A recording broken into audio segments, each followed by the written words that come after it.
ಈ ಒಂದು ಹಾಡಿನ ಮೂಲಕವಾಗಿ ಎಚ್ಚರವಾಗಿದ್ದು ಪ್ರಾರ್ಥಿಸು ಪ್ರಾರ್ಥನೆಯಲ್ಲಿ ಕೂಡಿ ಬಂದಿರತಕ್ಕಂತ ಎಲ್ಲ ಬೋಧಕರಿಗೂ, ಸಹೋದರ ಸಹೋದರಿಯರಿಗೂ, ಹಿರಿಕರಿಗೂ ಏಸು ಕ್ರಿಸ್ತನ ಸುಮಧುರ ನಾಮದಲ್ಲಿ ಬೋಧಕರಾದ ಎಂ ರಾಜುರವರ ಪರವಾಗಿ ತಮ್ಮೆಲ್ಲರನ್ನು ಹೃದಯ ಪೂರ್ವಕವಾಗಿ ಸ್ವಾಗತಿಸುವಂತಹಳಾಗಿದ್ದೇನೆ.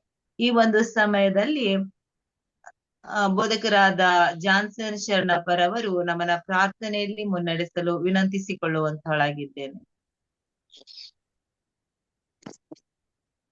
ಪ್ರಾರ್ಥನೆ ಮಾಡಿಕೊಳ್ಳೋಣ. ಜೀವ ಸ್ವರೂಪನಾದ ದೇವರೇ, ನಿನ್ನ ಮಕ್ಕನಂತ ಸ್ತೋತ್ರ ಸ್ವಾಮಿ. ನಿನ್ನೆ ಎಲ್ಲ ನಮಗೆ ಆಶೀರ್ವಾದವನ್ನು ಮಾಡಿ ಸಬ್ಬತ್ತಿನ ಆಶೀರ್ವಾದಗಳಿಂದ ನಮ್ಮನ್ನು ತುಂಬಿಸಿ ನಿನ್ನ ಮಕ್ಕಳನ್ನಾಗಿ ನಾವು ನಿನಗೆ ವಂದನೆ ಸಲ್ಲಿಸ್ತೇವೆ ದೇವ.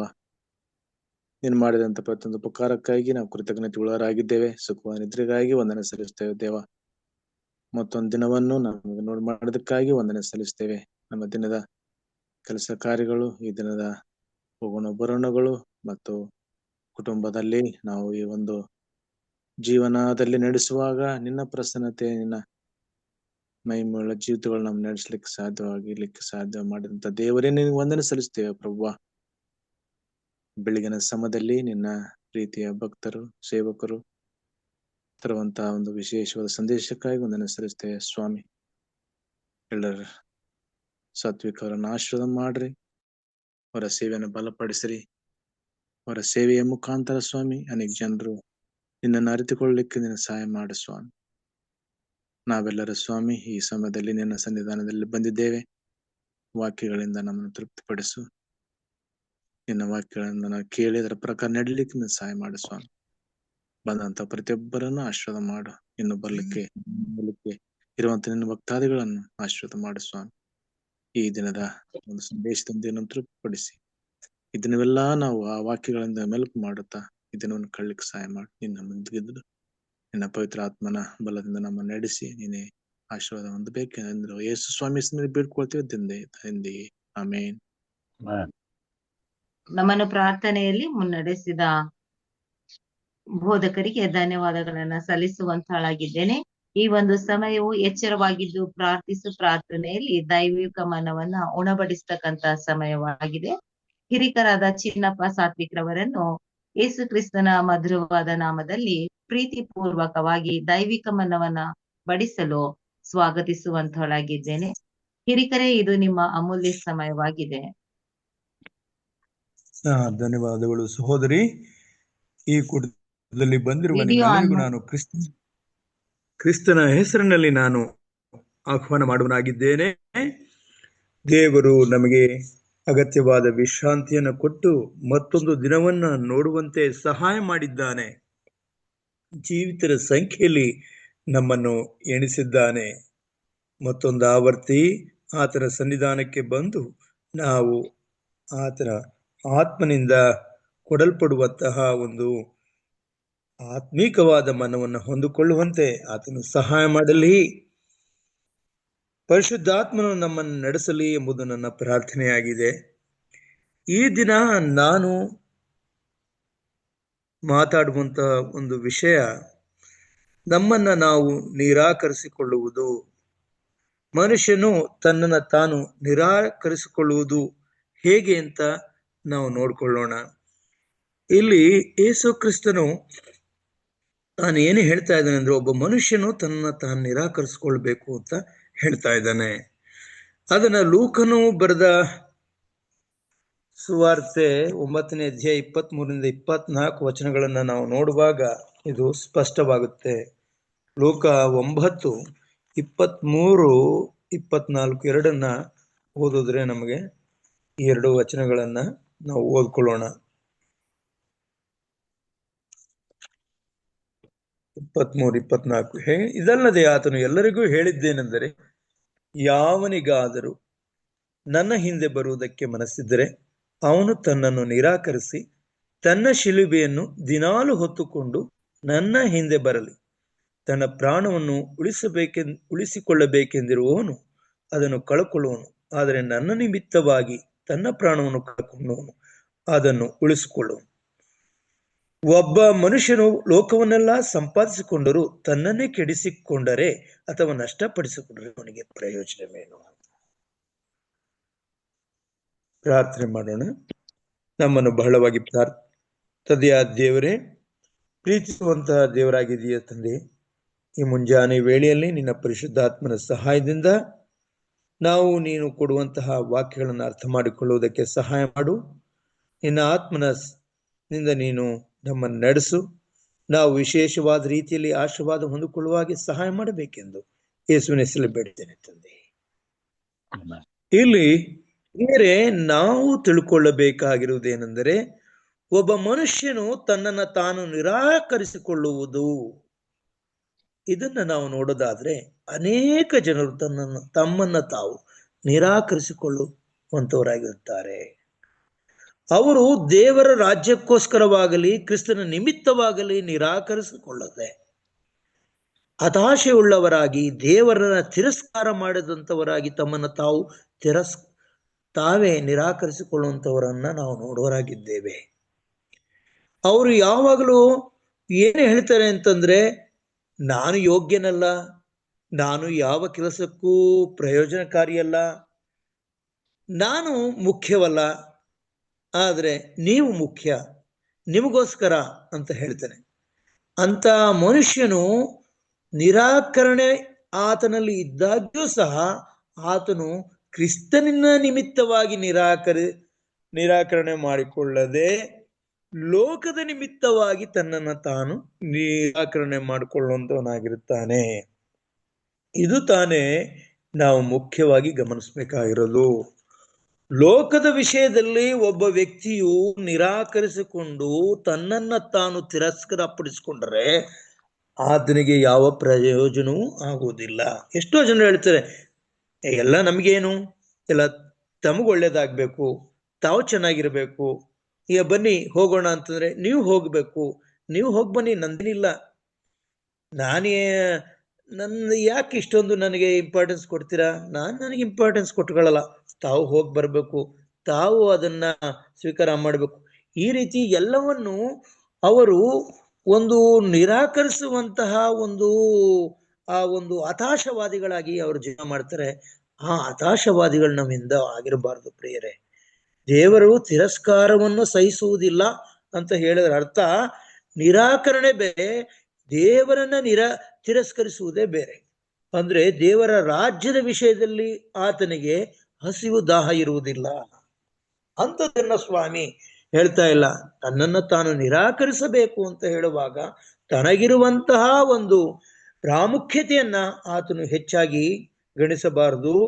ತನ್ನಿಂದ ತಾನು ಒಬ್ಬ ಪ್ರಯೋಜನಾರ್ಥಕವಾಗಿ ಜೀವನ ಮಾಡಬೇಕು. ತಾನು ನಿರಾಕರಿಸುವುದೂ ಸಹ ತನ್ನ ಒಂದು ಸರಳ ಜೀವನವೂ ಸಹ ಯೇಸು ಕ್ರಿಸ್ತನ ರಾಜ್ಯಕ್ಕೆ ಆ ಜನರನ್ನ ಸಿದ್ಧಪಡಿಸುವುದಕ್ಕೋಸ್ಕರ ಆತನು ಹಾಗೆ ಮಾಡಿಕೊಳ್ಳುವುದರಿಂದ ಆತನು ಆಶೀರ್ವಾದಗಳಿಗೆ ಗುರಿಯಾಗುತ್ತಾನೆ ಹೊರತು ಶಾಪಕ್ಕೆ ಗುರಿ ಆಗುವುದಿಲ್ಲ.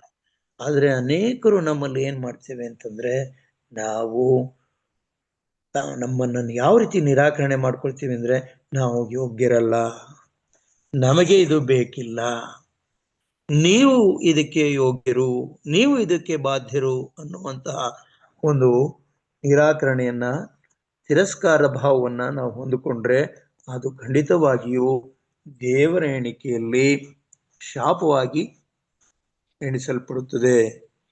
ಹೇಗೆ ಅಂತ ನೀವು ಕೇಳ್ರಿ. ಇಲ್ಲಿ ಮೋಶೆಯ ಒಂದು ಉದಾಹರಣೆಯನ್ನ ತೆಗೆದುಕೊಳ್ಳೋಣ. ಮೋಶೆ ಏನ್ ಹೇಳ್ತಾನೆ ಅಂತಂದ್ರೆ, ಅಲ್ಲಿ ಜನರು ಪಾಪ ಮಾಡಿದಾಗ ದೇವರ ಹತ್ರ ಹೋಗಿ, ಜನರು ಮಹಾ ಪಾಪ ಮಾಡಿದ್ದಾರೆ, ಇವ್ರನ್ನ ಕ್ಷಮಿಸ್ಬೇಕು ಅಂತ ಹೇಳುವಾಗ ಸ್ವಾಮಿ ಹೇಳ್ತಾನೆ, ಇವ್ರನ್ನ ನಾನು ನಾಶ ಮಾಡ್ತೇನೆ. ಆ ಸಂದರ್ಭ ಬಂದಾಗ ಮೋಶೆಯು ಯಾವ ರೀತಿ ಹೇಳ್ತಾನೆ ಅಂತಂದ್ರೆ, ವಿಮೋಚನಾ ಕಾಂಡ 32ನೇ ಅಧ್ಯಾಯದಲ್ಲಿ ಇದನ್ನ ನಾವು ನೋಡ್ತೇವೆ. ವಿಮೋಚನಾ ಕಾಂಡ 32ನೇ ಅಧ್ಯಾಯದಲ್ಲಿ 9-10 ನಾವು ಇದನ್ನ ಕಾಣ್ತೇವೆ. ನಾನು ಇದನ್ನ ಓದ್ಕೊಂಡು ನಿಮ್ಗೆ ಹೇಳ್ತೇನೆ. 32, 9-10. ಅದಲ್ಲದೆ ಯೆಹೋವನು ಮೋಶೆಗೆ, ಈ ಜನರ ಸ್ವಭಾವವನ್ನು ನಾನು ನೋಡಿದ್ದೇನೆ, ಇವರು ನನ್ನ ಆಜ್ಞೆಗೆ ಬೊಗ್ಗದವರಾಗಿದ್ದಾರೆ. ಆದ ಕಾರಣ ನೀನು ನನ್ನನ್ನು ತಡೆಯಬೇಡ. ನನ್ನ ಕೋಪಾಗ್ನಿ ಉರಿಯಲಿ, ಅವರನ್ನು ಭಸ್ಮ ಮಾಡುವೆನು. ತರುವಾಯ ನಿನ್ನಿಂದಲೇ ಬೇರೆ ಒಂದು ದೊಡ್ಡ ಜನಾಂಗ ಉಂಟಾಗುವಂತೆ ಮಾಡುವೆನು. ಇಲ್ಲಿ ದೇವರು ಮೋಶೆಯನ್ನ ನಿರಾಕರಿಸ್ತಾ ಇಲ್ಲ, ಆ ಜನರನ್ನ ನಿರಾಕರಿಸ್ತಾ ಇದ್ದಾನೆ. ಆ ಮೋಶೆಯನ್ನ ದೇವರು ಸ್ವೀಕಾರ ಮಾಡಿ ಒಂದು ಮಾತು ಹೇಳ್ತಾ ಇದ್ದಾನೆ, ಇವನ್ನೆಲ್ಲ ನಾಶ ಮಾಡ್ಲಿಕ್ಕೆ ಬಿಡು, ನಾನು ನಾಶ ಮಾಡ್ತೇನೆ, ಆದ್ರೆ ನಿನ್ನಿಂದ ಒಂದು ಜನಾಂಗವನ್ನ, ದೊಡ್ಡ ಜನಾಂಗವನ್ನು ಉಂಟು ಮಾಡ್ತೇನೆ ಅಂತ ಹೇಳುವಾಗ, ಮೋಶೆ ಆಗ್ಲೂ ಕೂಡ ತನ್ನಿಂದ ಒಂದು ದೊಡ್ಡ ಜನಾಂಗವಾಗಬೇಕು, ತನ್ನ ಜನಾಂಗ ಅಲ್ಲಿರ್ಬೇಕು ಅನ್ನೋ ಅಂತಹ ಆ ಸ್ವಾರ್ಥತೆಯನ್ನ ತೊರೆತಾನೆ. ಆದ್ರೆ ಅವನು ನಿಸ್ವಾರ್ಥತೆಯನ್ನ ಹೇಗೆ ಅವನು ಪ್ರಕಟಿಸ್ತಾನೆ ಅಂತ ಹೇಳಿದ್ರೆ, ಅದೇ ವಿಮೋಚನಾ ಕಾಂಡ 32ನೇ ಅಧ್ಯಾಯದಲ್ಲಿ 31 ಮತ್ತು 32ನೇ ವಾಕ್ಯ ಹೇಗೆ ನಮ್ಗೆ ಹೇಳ್ಕೊಳ್ತದೆ ಅಂತಂದ್ರೆ, ಆಗ ಮೋಶೆ ಯೆಹೋವನ ಬಳಿಗೆ ತಿರುಗಿ ಹೋಗಿ, ಅಯ್ಯೋ ಅಯ್ಯೋ, ಈ ಜನರು ಮಹಾಪಾಪವನ್ನು ಮಾಡಿದ್ದಾರೆ, ಚಿನ್ನದ ದೇವರನ್ನು ಮಾಡಿಕೊಂಡಿದ್ದಾರೆ. ಆದರೂ ನೀನು ಕರುಣವಿಟ್ಟು ಅವರ ಪಾಪವನ್ನು ಕ್ಷಮಿಸಬೇಕು, ಇಲ್ಲವಾದರೆ ನೀನು ಬರೆದಿರುವ ಜೀವಿತರ ಪಟ್ಟಿಯಿಂದ ನನ್ನ ಹೆಸರನ್ನು ಅಳಿಸಿ ಬಿಡಬೇಕೆಂದು ಕೇಳಿಕೊಳ್ಳುತ್ತೇನೆ ಎಂದು ಪ್ರಾರ್ಥಿಸಿದನು. ಜೀವಿತರ ಪಟ್ಟಿಯಲ್ಲಿ ನನ್ನ ಹೆಸರನ್ನ ನೀನು ಅಳಿಸಿಬಿಡ್ಬೇಕಪ್ಪ, ಇಲ್ಲಾಂದ್ರೆ ಇವನ್ನ ಕ್ಷಮಿಸಿ ಇವರ ಜೊತೆಗೆ ನನ್ನನ್ನು ನೀನು ಸ್ವೀಕಾರ ಮಾಡುವಂತ ಆತನು ಮೋಶೆ ಅವರ ಪರವಾಗಿ, ಅಂದ್ರೆ ಜನರು ಪಾಪ ಮಾಡಿದ್ರಿಂದ ಅವರ ಪರವಾಗಿ ಈತನು ನಿವೇದನೆ ಮಾಡಿಕೊಳ್ಳುವುದನ್ನ ಇಲ್ಲಿ ನೋಡ್ತೇವೆ. ಪ್ರಿಯರೇ, ಇಲ್ಲಿ ಮೋಶೆಯು ನನ್ನ ಹೆಸರನ್ನ ನೀನು ತೆಗಿಬೇಕು ಅಂತ ಹೇಳುವಂಥದ್ದು ಬೇರೆಯ ವಿಷಯವಾಗಿದೆ. ಆತನಲ್ಲಿ ತನ್ನನ್ನು ತಾನು ನಿರಾಕರಿಸಿಕೊಳ್ಳುವಂಥದ್ದಲ್ಲ, ತನ್ನನ್ನ ತಾನು ಪರಿಗಣಿಸಿಕೊಂಡು ಜನರನ್ನ ದೇವರು ಸ್ವೀಕಾರ ಮಾಡುವುದಾದ್ರೆ ನಾನು ಕೂಡ ಸಂತೋಷವಾಗಿರ್ತೇನೆ, ನನಗೂ ಅದು ಸಂತೋಷದ ವಿಷಯ ಅನ್ನೋದನ್ನ ಅದನ್ನು ಪ್ರಕಟಿಸ್ತಾನೆ. ಇಲ್ಲಿ ಅನೇಕ ಸಲ ನಾವೇನ್ ಮಾಡ್ತೇವೆ ಅಂತಂದ್ರೆ ವಿರುದ್ಧವಾಗಿರ್ತೇವೆ.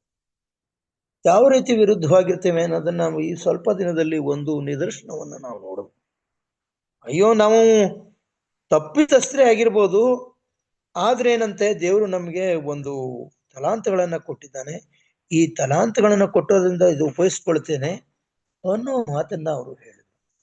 ಪ್ರಿಯರೇ, ತಲಾಂತನ ಉಪಯೋಗಿಸ್ಕೊಳ್ಳೋದು ಮತ್ತೆ ನಾವು ದೇವರಿಗೆ ಯೋಗ್ಯರಲ್ಲ, ದೇವರ ರಾಜ್ಯಕ್ಕೆ ಯೋಗ್ಯರಲ್ಲ, ನಮಗೆ ಅದರ ಅಗತ್ಯವಿಲ್ಲ ಅಂತ ನಾವು ನಮ್ಮನ್ನ ನಿರಾಕರಿಸಿಕೊಳ್ಳುವುದು ಖಂಡಿತವಾಗಿಯೂ ನಮ್ಮ ರಕ್ಷಕನಿಗೆ, ನಮ್ಮ ರಕ್ಷಣೆಯನ್ನ ಯಾವಾಗಲೂ ಆಶಿಸಿ ತನ್ನ ಲೋಕವನ್ನ, ತನ್ನ ಸ್ಥಾನವನ್ನ ಬಿಟ್ಟು ಈ ಭೂಲೋಕಕ್ಕೆ ಬಂದಂತಹ ಯೇಸು ಕ್ರಿಸ್ತನಲ್ಲಿ ನಾವು ಯೇಸು ಕ್ರಿಸ್ತನನ್ನೇ ಏನ್ ಮಾಡ್ತೇವೆ, ನಿರಾಕರಿಸಿದಂತಾಗುತ್ತದೆ. ಯೇಸು ಕ್ರಿಸ್ತನು ಹೇಳಿದ ನಿರಾಕರಣೆ ಅದಲ್ಲ. ನಮ್ಮನ್ನ ನಾವು ನಿರಾಕರಣೆ ಮಾಡಿಕೊಳ್ಳುವುದು ಅಂದ್ರೆ ದೇವರ ಉಚಿತಾರ್ಥವಾದ ಆ ರಕ್ಷಣೆಯನ್ನ ನಿರಾಕರಿಸುವುದಲ್ಲ, ತಮ್ಮನ್ನು ತಾವು ನಿರಾಕರಿಸಿಕೊಳ್ಳುವುದು ಅಂದ್ರೆ ಭೋಗಾಸಕ್ತಿಯ ವಿಷಯದಲ್ಲಿ, ತಮ್ಮ ಆಸೆಗಳನ್ನ ಪೂರೈಸಿಕೊಳ್ಳುವ ವಿಷಯದಲ್ಲಿ, ತಮಗೆ ಮಹತ್ವ ಬರಬೇಕು ಅಂತ ಹೇಳಿಕೊಳ್ಳುವ ವಿಷಯದಲ್ಲಿ ಒಬ್ಬ ವ್ಯಕ್ತಿಯು ತನ್ನನ್ನು ತಾನು ನಿರಾಕರಿಸಿಕೊಳ್ಳಬೇಕು. ಆದರೆ ಒಬ್ಬನು ರಕ್ಷಣೆಯನ್ನು ನಿರಾಕರಿಸಿದರೆ ಅದನ್ನು ಕೊಡುವಾತನನ್ನೇ ನಿರಾಕರಿಸಿದಂತೆ ಆಗುತ್ತದೆ. ಅಂದ್ರೆ ಯೇಸು ಕ್ರಿಸ್ತನನ್ನೇ ನಿರಾಕರಿಸಿದಂತೆ ಆಗುತ್ತದೆ. ಯೇಸು ಕ್ರಿಸ್ತನನ್ನು ನಿರಾಕರಿಸಿದ ಅನೇಕರು ಯೇಸು ಕ್ರಿಸ್ತನ ಸೇವೆಯನ್ನು, ಕೆಲಸವನ್ನು ಲೋಕದ ಮಹತ್ವಕ್ಕಾಗಿ ಮಾಡುವಂತವ್ರು ಇರ್ತಾರೆ. ಅಂದ್ರೆ ತಮ್ಮ ಹೆಸರು ಬರಬೇಕು ಅನ್ನೋದಕ್ಕೋಸ್ಕರ, ತಮ್ಮ ಪ್ರತಿಭೆಯಿಂದ ಜನರಿಗೆ ಒಂದು ಪ್ರಸಿದ್ಧಿಯನ್ನ ಪಡ್ಕೊಳ್ಬೇಕು ಅನ್ನುವಂತ ಉದ್ದೇಶದಿಂದ ಅನೇಕರು ಈ ತರದ, ಅಂದ್ರೆ ತಮಗೆ ರಕ್ಷಣೆ ಆಗಲಿ ಆಗದೇ ಇರಲಿ, ತಮಗೆ ಯೇಸು ಕ್ರಿಸ್ತನು ಬೇಕಾಗಿರ್ಲಿ ಬೇಡದೇ ಇರಲಿ, ಆದರೆ ಒಂದು ಲೌಕಿಕವಾದ ರೀತಿಯಲ್ಲಿ ಅವರು ಲಾಭವನ್ನ ಪಡೆಯುವರಾಗಿ, ಅಥವಾ ಈ ಲೋಕದಲ್ಲಿ ಇರುವಂತಹ ಒಂದು ಪ್ರಸಿದ್ಧಿಯನ್ನ ಪಡಿಸೋದಕ್ಕೋಸ್ಕರ, ಅಥವಾ ಈ ಒಂದು ಸಂದರ್ಭಗಳೆಲ್ಲ ತಮ್ಮ ಪ್ರತಿಭೆಯನ್ನ ಮೆರೆಯುವುದಕ್ಕೆ, ಪ್ರದರ್ಶಿಸುವುದಕ್ಕೆ ಒಂದು ಅವಕಾಶ ಅಂತ ಮಾಡಿಕೊಂಡು ಈ ಅವಕಾಶಗಳನ್ನ ಯಾವಾಗಲೂ ಸದುಪಯೋಗ ಪಡಿಸ್ಕೊಳ್ತಾ ಇರ್ತಾರೆ. ಪ್ರಿಯರೇ, ಇದರಿಂದ ನಮ್ಮ ಆತ್ಮಕ್ಕೆ ಯಾವ ಲಾಭವೂ ಇಲ್ಲ. ಒಬ್ಬ ಮನುಷ್ಯನು ತನ್ನನ್ನು ತಾನು ಕೆಡಿಸ್ಕೊಂಡು ಈ ಮಾಡ್ಕೊಳ್ಳೋದ್ರಿಂದ ಅವನು ಪ್ರಪಂಚವನ್ನೇ ಗೆದ್ರೂ ಕೂಡ ಅವನ ಆತ್ಮ ನಷ್ಟಪಟ್ಟರೆ ಯಾವ ಪ್ರಯೋಜನವೂ ಇಲ್ಲ.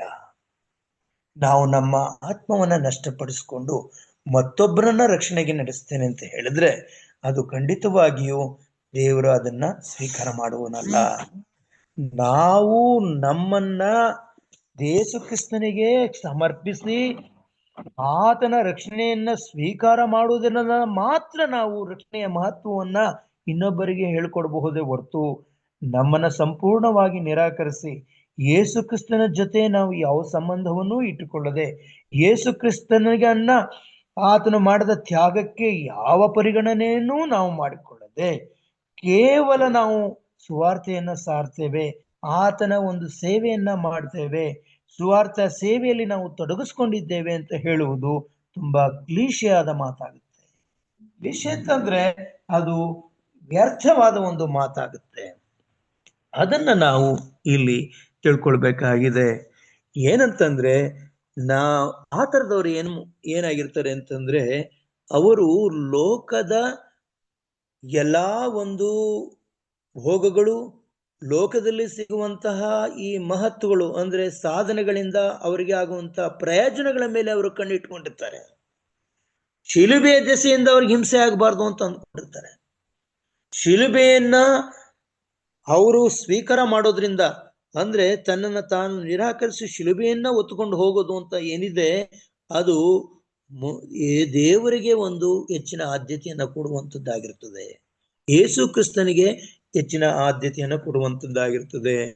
ಅಲ್ಲಿ ಒಂದನ್ನ ನಾವು ಅಂತ ಒಬ್ಬ ವ್ಯಕ್ತಿಯನ್ನ ನಾವು ಯೋಹಾನನ ಬರೆದ ಪತ್ರಿಕೆ 3ನೇ ಅಧ್ಯಾಯದಲ್ಲಿ ನೋಡುವುದಾದ್ರೆ ಈ ಸ್ನಾನಿಕನಾದ ಯೋಹಾನು ಹೇಗೆ ಯೇಸು ಕ್ರಿಸ್ತನ ವಿಷಯದಲ್ಲಿ ಮಾತಾಡ್ತಾನೆ ಅಂತಂದ್ರೆ, ನಾನು ಕ್ರಿಸ್ತನಲ್ಲ, ಆತನ ಮುಂದೆ ಕಳುಹಿಸಲ್ಪಟ್ಟವನಾಗಿದ್ದೇನೆ ಎಂದು ನಾನು ಹೇಳಿದ್ದಕ್ಕೆ ನೀವೇ ಸಾಕ್ಷಿ. ಮೊದಲಗಿತ್ತಿಯುಳ್ಳವನೇ ಮೊದಲಿಂಗನು, ಆದರೂ ಮೊದಲಿಂಗನ ಗೆಳೆಯನು ಅವನ ಹತ್ತಿರ ನಿಂತುಕೊಂಡು ಅವನ ಮಾತುಗಳನ್ನು ಕೇಳಿ ಮೊದಲಿಂಗನ ಧ್ವನಿಗೆ ಬಹು ಸಂತೋಷ ಪಡುತ್ತಾನಲ್ಲವೇ, ಇದರಂತೆ ನನಗಿರುವ ಸಂತೋಷ. ಯೋಹಾನನಿಗೆ ಯೇಸು ಕ್ರಿಸ್ತನು ಒಂದು ಮಾತನ್ನ ಹೇಳ್ತಾನೆ, ಯಾವ ರೀತಿ ಈ ಭೂಲೋಕದಲ್ಲಿ ಎಲ್ಲಾ ಮನುಷ್ಯರಿಗಿಂತ ಮೋಶೆ ಸಾತ್ವಿಕನು ಅಂತ ಹೇಳ್ತಾನೋ ಹಾಗೆ ಯೇಸು ಕ್ರಿಸ್ತನು ಸಮಸ್ತವನ್ನೂ ಅರಿತುಕೊಂಡವನಾಗಿ ಒಂದು ತೀರ್ಮಾನವನ್ನ ಹೇಳ್ತಾನೆ. ಏನಂತಂದ್ರೆ, ಸ್ತ್ರೀಯಲ್ಲಿ ಹುಟ್ಟಿದ ಮನುಷ್ಯರಲ್ಲಿ ಯೋಹಾನಿಗಿಂತ ದೊಡ್ಡವರು ಯಾರು ಇಲ್ಲ ಅಂತ ಹೇಳ್ತಾನೆ. ಎಷ್ಟೋ ದೊಡ್ಡ ರಾಜರು ಮಹಾರಾಜರುಗಳಿದ್ದಾರೆ, ಎಷ್ಟೋ ದೊಡ್ಡ ದೊಡ್ಡ ಪ್ರವಾದಿಗಳಿದ್ದಾರೆ, ಎಷ್ಟೋ ದೊಡ್ಡ ದೊಡ್ಡ ಮಹತ್ ಕಾರ್ಯಗಳನ್ನ ಅದ್ಭುತ ಕಾರ್ಯಗಳನ್ನ ಮಾಡಿದಂಥವ್ರಿದ್ದಾರೆ. ಸ್ವತಃ ಮೋಶೆ ಇದ್ದಾನೆ. ಅಷ್ಟೊಂದು ಲಕ್ಷ ಜನರನ್ನ ಐಗುಪ್ತ ದೇಶದಿಂದ ಆ ಕಾನಾನ್ ದೇಶಕ್ಕೆ ನಡೆಸ್ಕೊಂಡು ಬಂದಂತಹ ಮೋಶೆಯನ್ನ ನೋಡ್ತೇವೆ. ತನ್ನ ಮಗನನ್ನೇ ಬಲಿ ಕೊಡುವುದಕ್ಕೆ ಹಿಂಜರಿಯದ ಆ ಅಬ್ರಹಾಮನನ್ನ ನೋಡುತ್ತೇವೆ. ದೇವರ ಒಂದು ರಾಜ್ಯಕ್ಕೋಸ್ಕರ ಅಂದರೆ ದಾವೀದನು ಒಬ್ಬ ಕುರಿ ಕಾಯುವ ಒಬ್ಬ ಹುಡುಗನಾಗಿದ್ದರೂ ಸಹ ಗೊಲ್ಯಾತನನ್ನ ಅವನು ಸೋಲಿಸುವಂತಹ ದಾವೀದನನ್ನು ನೋಡ್ತೇವೆ. ಇಡೀ ಆ ಐಗುಪ್ತ ದೇಶದಲ್ಲಿ ದೊಡ್ಡ ಪ್ರಧಾನವಾದ ಒಂದು ಸ್ಥಾನವನ್ನ ಅಲಂಕರಿಸಿಕೊಂಡಂತ ಯೋಸೇಫನನ್ನ ನೋಡ್ತೇವೆ. ಆ ಒಂದು ಬಾಬೆಲ್ ಸಂಸ್ಥಾನದಲ್ಲಿ 3 ರಾಜರುಗಳಿಗೆ ಆತನು ಸೇವೆ ಮಾಡುವಂತಹ ದಾನಿಯೇಲನನ್ನು ನೋಡ್ತೇವೆ, ನೋಹನನ್ನ ನೋಡ್ತೇವೆ, ಯೋಬನನ್ನ ನೋಡ್ತೇವೆ. ಇಷ್ಟೆಲ್ಲಾ ಭಕ್ತರಿದ್ದಾಗಿಯೂ ಸಹ ಯೇಸು ಕ್ರಿಸ್ತನು ಹೇಳುವುದೇನೆಂದರೆ, ಸ್ತ್ರೀಯಲ್ಲಿ ಹುಟ್ಟಿದವರಲ್ಲಿ ಯೋಹಾನ್ಗಿಂತ ದೊಡ್ಡವರಿಲ್ಲ. ಪ್ರಿಯರೇ, ಯಾಕೆ ಯೋಹಾನು ದೊಡ್ಡವನಾದನು ಅಂತಂದ್ರೆ, ಆತನು ತನ್ನನ್ನ ತಾನು ಯೇಸು ಕ್ರಿಸ್ತನ ನಿಮಿತ್ತ ನಿರಾಕರಿಸಿಕೊಂಡದ್ದಕ್ಕೆ. ಅವನು ಕೇವಲ ಒಬ್ಬ ಪೆಸಿಮಿಸ್ಟ್ ಆಗಿ ಆ ಕೆಲಸವನ್ನ ಮಾಡಲಿಲ್ಲ. ಆತನು ದೇವರ ರಾಜ್ಯಕ್ಕೋಸ್ಕರ ತನ್ನನ್ನು ತಾನು ನಿರಾಕರಿಸಿಕೊಂಡು ಅವನು ಏನ್ ಹೇಳ್ತಾನೆ ಅಂತಂದ್ರೆ, ಆತನು ವೃದ್ಧಿಯಾಗಬೇಕು, ನಾನು ಕಡಿಮೆ ಆಗಬೇಕು. ಪ್ರಿಯರೇ, ಒಬ್ಬ ನಿರಾಕರಿಸಿಕೊಳ್ಳುವುದಾದ್ರೆ ಈ ರೀತಿಯಾದ ನಿರಾಕರಣೆ ಇರಬೇಕು. ಯೇಸು ಕ್ರಿಸ್ತನನ್ನ ಹೆಚ್ಚಿಸುವುದಕ್ಕೋಸ್ಕರ ನಾವು ನಮ್ಮನ್ನು ನಿರಾಕರಿಸಿಕೊಂಡ್ರೆ ಅದು ತಾನೇ ದೇವರ ಮುಂದೆ ಅದು ಒಂದು ಹೆಚ್ಚಳ ಪಡುವಂತಹ ವಿಷಯವಾಗಿದೆ, ಶ್ಲಾಘನೀಯವಾದ ವಿಷಯವಾಗಿದೆ. ಅದನ್ನು ತಾನೇ ದೇವರು ಮೆಚ್ಚಿಕೊಳ್ಳುವಂಥದ್ದಾಗಿದೆ. ಯೋಹಾನು ಎಲ್ಲರಿಗಿಂತಲೂ ದೊಡ್ಡವನು ಅಂತ ಹೇಳೋದು ಯಾವ ದೃಷ್ಟಿಯಿಂದ ಅಂತ ಹೇಳಿದ್ರೆ, ಆತನು ತನ್ನನ್ನ ತಾನು ಕ್ರಿಸ್ತನ ನಿಮಿತ್ತ, ಕ್ರಿಸ್ತನಿಗೋಸ್ಕರ, ಕ್ರಿಸ್ತನನ್ನು ಹೆಚ್ಚಿಸುವುದಕ್ಕೋಸ್ಕರ ನಿರಾಕರಿಸಿಕೊಂಡನು. ಎಷ್ಟು ತನ್ನನ್ನು ನಿರಾಕರಿಸಿಕೊಂಡನು ಅಂತಂದ್ರೆ, ಅವನು ಒಳ್ಳೆಯ ಸುಸಂಸ್ಕೃತವಾದ ಒಳ್ಳೆಯ ಮನೆಯಲ್ಲಿ ಅವನು ಹುಟ್ಟಿದ್ದನು. ಅವನ ತಂದೆ ಪರಿಸರಾಯನಾಗಿದ್ದನು. ಆತನು ಯಾಜಕನ ವಂಶದಲ್ಲಿ ಇದ್ದಂಥವನು. ಯಾಜಕನ ವಂಶದಲ್ಲಿ ಹುಟ್ಟಿದಂತ ವ್ಯಕ್ತಿಯು ಅವನ ಉಡುಗೆ ತೊಡೆಗಳು ಒಳ್ಳೆಯ ಉಡುಗೆ ತೊಡೆಗಳಾಗಿರಬೇಕಾಗಿದ್ದವು. ಆದ್ರೆ ಅವನು ಯಾವ ಮಟ್ಟಕ್ಕೆ ತನ್ನನ್ನು ತಾನು ಸರಳೀಕರಣಗೊಳಿಸ್ಕೊಳ್ತಾನೆ, ತನ್ನ ಜೀವಿತವನ್ನ ಅತಿ ಸರಳವಾದ ಜೀವಿತಕ್ಕೆ ಅಳವಡಿಸ್ಕೊಳ್ತಾನೆ ಅಂತಂದ್ರೆ, ಅವನು ಉಡುವುದಕ್ಕೆ ಒಂಟೆ ಚರ್ಮವನ್ನ ಅವನು ಉಪಯೋಗಿಸ್ಕೊಳ್ತಾನೆ. ಅವನು ಕಾಡಲ್ಲಿ ಯಾವಾಗಲೂ ವಾಸ ಮಾಡ್ತಾ ಇರ್ತಾನೆ. ಅವನು ತಿನ್ನೋದು ಜೇನು ಜೊತೆ ಆ ಕಕ್ಕೆಕಾಯಿಯನ್ನ, ಅದರ ಪುಡಿಯನ್ನ ಮಾಡಿ ಬೆರೆಸಿ ಅವನು ತಿಂತಾ ಇರ್ತಾನೆ. ಇಂಥ ಒಂದು ಸರಳ ಜೀವನಕ್ಕೆ ಆತನು ತನ್ನ ತಾನು ಒಳಪಡಿಸ್ಕೊಳ್ತಾನೆ. ಇದರಿಂದ ಪ್ರಿಯರೇ, ಯಾತಕನು ಒಳಪಡಿಸ್ಕೊಳ್ತಾನೆ ಅಂತಂದ್ರೆ, ಅಲ್ಲಿದ್ದಂತಹ ಪ್ರದರ್ಶನ ಬುದ್ಧಿ, ಅಲ್ಲಿ ಇದ್ದಂತಹ ಒಂದು ಡಾಂಬಿಕತೆ, ಈ ಡಾಂಬಿಕತೆ, ಪ್ರದರ್ಶನ ಬುದ್ಧಿಯನ್ನ, ಡಾಂಬಿಕತೆಯನ್ನ ಅದು ಯಾವಾಗಲೂ ಖಂಡಿಸುವಂಥದ್ದಾಗಿತ್ತು. ನಾವು ಯಾವಾಗ ಸರಳ ಜೀವನವನ್ನ ಮಾಡಿದ್ದೇವೆ, ಅದು ಡಾಂಬಿಕತೆಯನ್ನ ಖಂಡಿಸುತ್ತದೆ, ಬೂಟಾಟಿಕೆಯನ್ನ ಅದು ವಿರೋಧಿಸುತ್ತದೆ. ಅಂದ್ರೆ ಈ ಆಷಾಢಭೂತಿತನ ಅಂದ್ರೆ ಪ್ರದರ್ಶನ ಬುದ್ಧಿ ಇದೆಯಲ್ಲ, ಆ ಪ್ರದರ್ಶನ ಬುದ್ಧಿಯನ್ನ ಅದು ಒಪ್ಪಿಕೊಳ್ಳುವಂಥದ್ದಲ್ಲ. ಪ್ರಿಯರೇ, ಯೋಹಾನು ತನ್ನನ್ನು ತಾನು ನಿರಾಕರಿಸುವುದರಿಂದ ಆತನು ದೊಡ್ಡವನಾಗಿ ಎಣಿಸಲ್ಪಟ್ಟನು. ಯೇಸು ಕ್ರಿಸ್ತನೇ ಸ್ವತಃ ಹೇಳ್ತಾನೆ, ಯಾರು ತನ್ನನ್ನು ತಾವು ತಗ್ಗಿಸ್ಕೊಳ್ತಾರೋ ಅವರು ಹೆಚ್ಚಿನವನಾಗ್ತಾರೆ, ಯಾರು ತನ್ನನ್ನು ತಾನು ಹೆಚ್ಚಿಸ್ಕೊಳ್ತಾನೋ ಅವನು ತಗ್ಗಿಸಲ್ಪಡ್ತಾನೆ. ಈ ವಿಷಯದಲ್ಲಿ ನಾವು ನೋಡೋದಾದ್ರೆ, ತನ್ನನ್ನು ತಗ್ಗಿಸಿಕೊಂಡಂತ ಒಂದು ಯೋಹಾನನ ವಿಷಯದಲ್ಲಿ ಯೇಸು ಕ್ರಿಸ್ತನು ಹೇಳೋದೇನೆಂದ್ರೆ, ಸ್ತ್ರೀಯರಲ್ಲಿ ಹುಟ್ಟಿದಂತ ಮನುಷ್ಯರಲ್ಲಿ ಯೋಹಾನಿಗಿಂತ ದೊಡ್ಡವರು ಯಾರಿಲ್ಲ, ಆದ್ರೂ ಕೂಡ ಪರಲೋಕ ರಾಜ್ಯದಲ್ಲಿ ಆತನು ಚಿಕ್ಕವನು ಅಂತ ಹೇಳುವಾಗ ಒಂದು ವಿಷಯವನ್ನ ಅಲ್ಲಿ E.G. ವೈಟ್ ಅವರು ಸ್ಪಷ್ಟಪಡಿಸ್ತಾರೆ.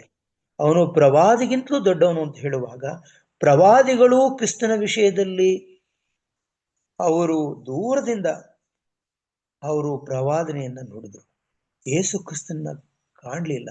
ಆದರೆ ಯೇಸು ಕ್ರಿಸ್ತನ ಹಾದಿಯನ್ನ ಸಿದ್ಧ ಮಾಡುವವನಾಗಿ ಆತನು ಅಂದ್ರೆ ಯೋಹಾನು ಈ ಲೋಕಕ್ಕೆ ಕಳಿಸಲ್ಪಟ್ಟವನಾಗಿದ್ದನು.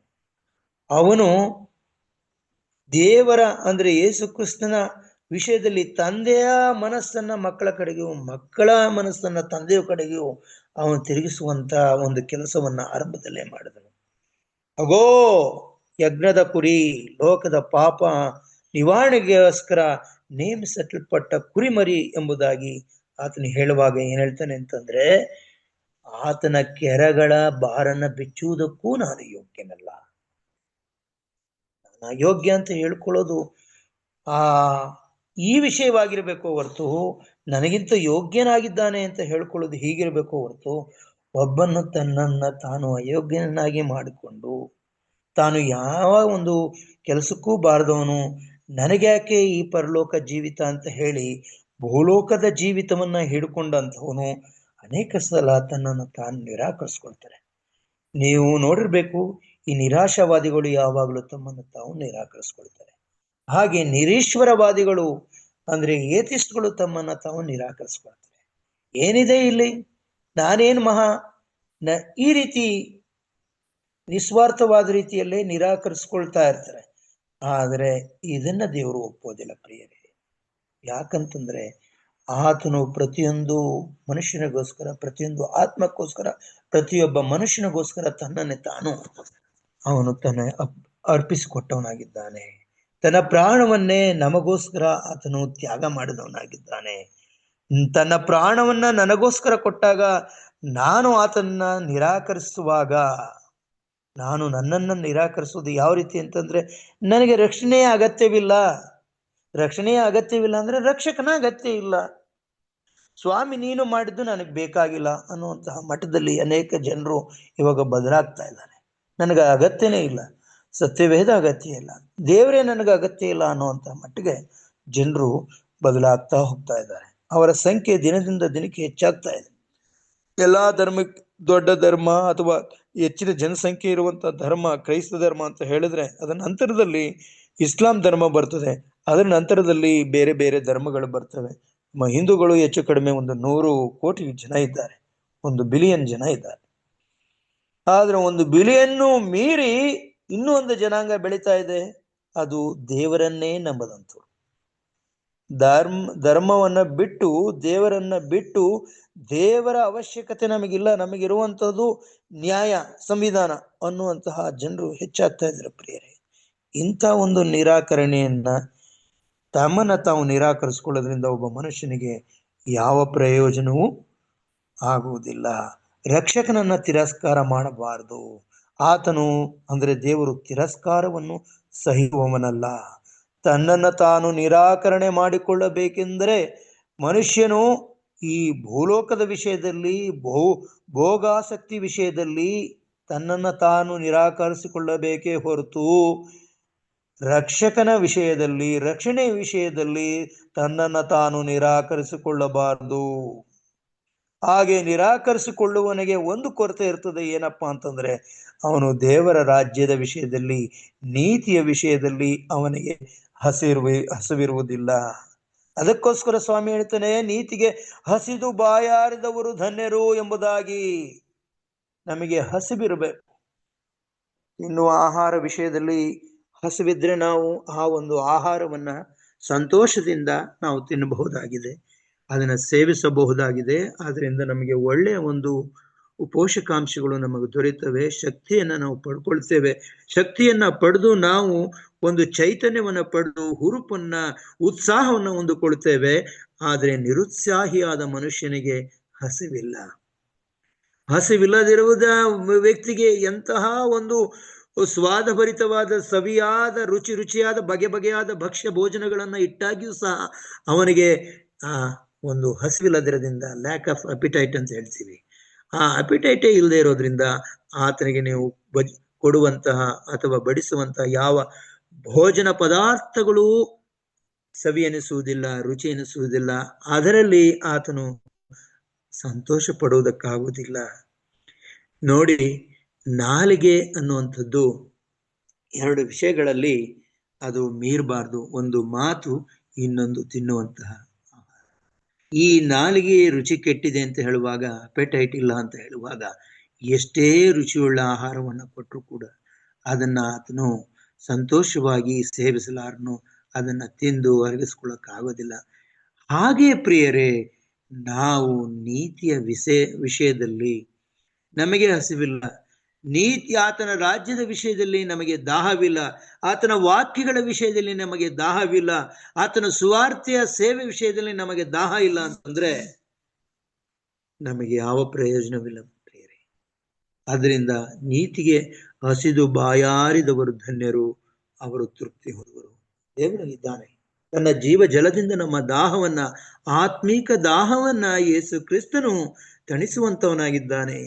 ಅಲ್ಲಿ ಆ ಒಂದು ಸಮಾರ್ಯ ಸ್ತ್ರೀಗೆ ಯಾವ ರೀತಿಯಲ್ಲಿ ಈ ನೀರನ್ನ ಕುಡಿಯೋದ್ರಿಂದ ನಿನ್ಗೆ ಇನ್ನೂ ಬಾಯಾರಿಕೆ ಆಗುವುದಿಲ್ಲ, ದಾಹವಾಗುವುದಿಲ್ಲ ಅಂತ ಹೇಳುವಾಗ, ಸ್ವಾಮಿ ಆಗಿದ್ರೆ ಆ ನೀರು ಕೊಡಪ್ಪ ಅಂತ ಕೇಳ್ಕೊಳ್ತಾಳೆ ಮಗಳು.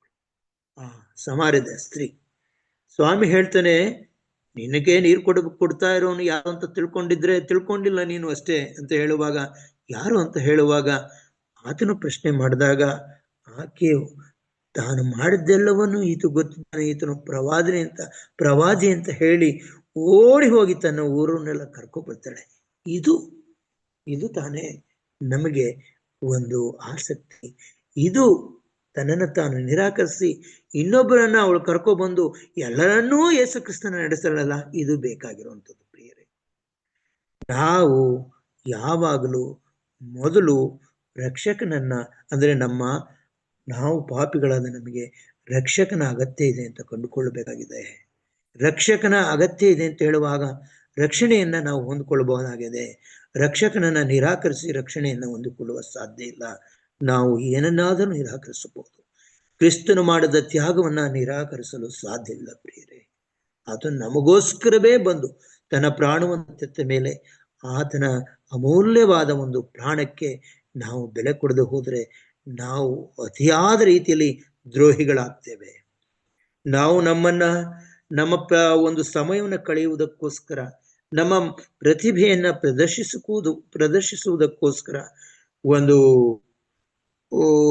ನಮ್ಮ ಹೆಸರನ್ನ ನಾವು ಬೆಳೆಸ್ಕೊಳ್ಳುವುದಕ್ಕೋಸ್ಕರ, ಅಂದ್ರೆ ಆ ಫೇಮು ನೇಮ್ ಅಂತ ಹೇಳ್ತೀವಲ್ಲ, ಆ ಪ್ರಸಿದ್ಧಿ ಹೊಂದುವುದಕ್ಕೋಸ್ಕರ, ಯಾವುದಾದ್ರೂ ಲೌಕಿಕ ದೃಷ್ಟಿಯಲ್ಲಿ ದೊಡ್ಡ ಒಂದು ಸ್ಥಾನಮಾನ ಗಳಿಸಿಕೊಳ್ಳುವುದಕ್ಕೋಸ್ಕರ ನಾವು ಯಾವಾಗಲೂ ತವಕ ಪಡಬಾರದು. ಅದಕ್ಕೋಸ್ಕರ ನಮ್ಮ ಹಸಿವಿರಬಾರದು. ಈ ಸಾಧನೆಯನ್ನ ಮಾಡಿ ಸಾಧಿಸಿ ದೊಡ್ಡ ಮನುಷ್ಯನಾಗಿ ಮಾಡ್ಕೊಳ್ಬೇಕು ಅನ್ನೋದಕ್ಕೋಸ್ಕರ ನಾವು ನಮ್ಮನ್ನ ತೊಡಗಿಸ್ಕೊಳ್ಬಾರ್ದು. ನಮ್ಮ ಪ್ರತಿಭೆಯನ್ನ ನಾವು ಯಾವಾಗಲೂ ವಿನಿಯೋಗಿಸಬಾರ್ದು. ನಮ್ಮ ಪ್ರತಿಭೆ, ನಮ್ಮ ತಲಾಂತು ಯಾವುದಕ್ಕೋಸ್ಕರ ಅಂದ್ರೆ ದೇವರನ್ನ ಹೆಚ್ಚಿಸುವುದಕ್ಕೋಸ್ಕರ. ಯೇಸುದಾಸಿದಾರ ಅವ್ರನ್ನ ಮೈಸೂರು ಅರಮನೆ ಒಂದು ದಸರಾದಲ್ಲಿ ಅವರನ್ನ ಹಾಡ್ಲಿಕ್ಕೆ ಯಾವಾಗ್ಲೂ ಇಲ್ಲಿ ಆಹ್ವಾನ ಮಾಡ್ಕೊಳ್ತಾರೆ. ಅವರಿಗೆ ಒಂದು ಆಹ್ವಾನ ಇರುತ್ತೆ, ದೊಡ್ಡ ರೀತಿಯ ದೊಡ್ಡ ಆಹ್ವಾನ, ದೊಡ್ಡ ಅವಕಾಶ. ಅವರು ಬಂದು ಯೇಸುದಾಸು ಅವರು ಯೇಸುವಿನ ದಾಸನಾಗಿ ಅವರು ಯೇಸುವನ್ನ ಘನಪಡಿಸುವಂತ ಕೆಲಸಕ್ಕೆ ಬರೋದಿಲ್ಲ. ಅವರು ಹೇಳ್ತಾರಂತೆ, ನಾನು ನನ್ನ ಕೀರ್ತನೆಗಳಿಂದ ನಾನು ಹಾಡಿ ಸ್ತುತಿಸುವುದರಿಂದ ಮುಚ್ಚಿದ ಬಾಗಿಲುಗಳನ್ನ, ಆ ಒಂದು ಶಬರಿಮಲೆಯ ಆ ಒಂದು ದೇವಸ್ಥಾನದ ಬಾಗಿಲು ತಾವು ತೆರ್ಕೊಳ್ಬೇಕು, ಅಷ್ಟರ ರೀತಿಯಲ್ಲಿ ನಾನು ಹಾಡಬಲ್ಲೆ, ಆ ರೀತಿ ನಾನು ಘನಪಡಿಸಬಲ್ಲೆ ಅಂತ ಹೇಳಿ ಯೇಸುದಾಸು ಸೈತಾನನ ಘನಪಡಿಸುವಂತಹ ದಾಸ ಆಗಿದ್ದಾರೆ. ಹೆಸರು ಯೇಸುವೇ ದಾಸ. ಆದರೆ ಅವರು ಹಾಡುವಂತಹ ಹಾಡುಗಳು, ಕೀರ್ತನೆಗಳು, ಆ ಒಂದು ಭಕ್ತಿ ಸಂಗೀತ ಇವೆಲ್ಲವೂ ಯಾರ ಮೇಲಿರ್ತದೆ ಅಂತಂದ್ರೆ ಆ ಒಂದು ವಿಗ್ರಹಾರಾಧನೆ ಮಾಡುವಂತ ಸ್ಥಳಗಳಿಗೋಸ್ಕರ ಸೈತಾನ್ನ ಅವರು ಮಹಿಮೆ ಪಡಿಸೋದಕ್ಕೋಸ್ಕರ ಉಪಯೋಗಿಸೋದ್ರಿಂದ ಅವರು ಎಷ್ಟೇ ದೊಡ್ಡ ವ್ಯಕ್ತಿಯಾಗಿದ್ದಾಗಿಯೂ ಸಹ ಅವರಿಗೆ ಪದ್ಮವಿಭೂಷಣ ಒಂದು ಪ್ರಶಸ್ತಿ ಸಿಕ್ಕಿದೆ, ಅತ್ಯುನ್ನತವಾದ ಒಂದು ಪ್ರಶಸ್ತಿ. ಅಂತ ಪ್ರಶಸ್ತಿಗೋಸ್ಕರ ಅವರು ಯೇಸು ಕ್ರಿಸ್ತನ ಬಿಟ್ಟಿದ್ದಾರೆ.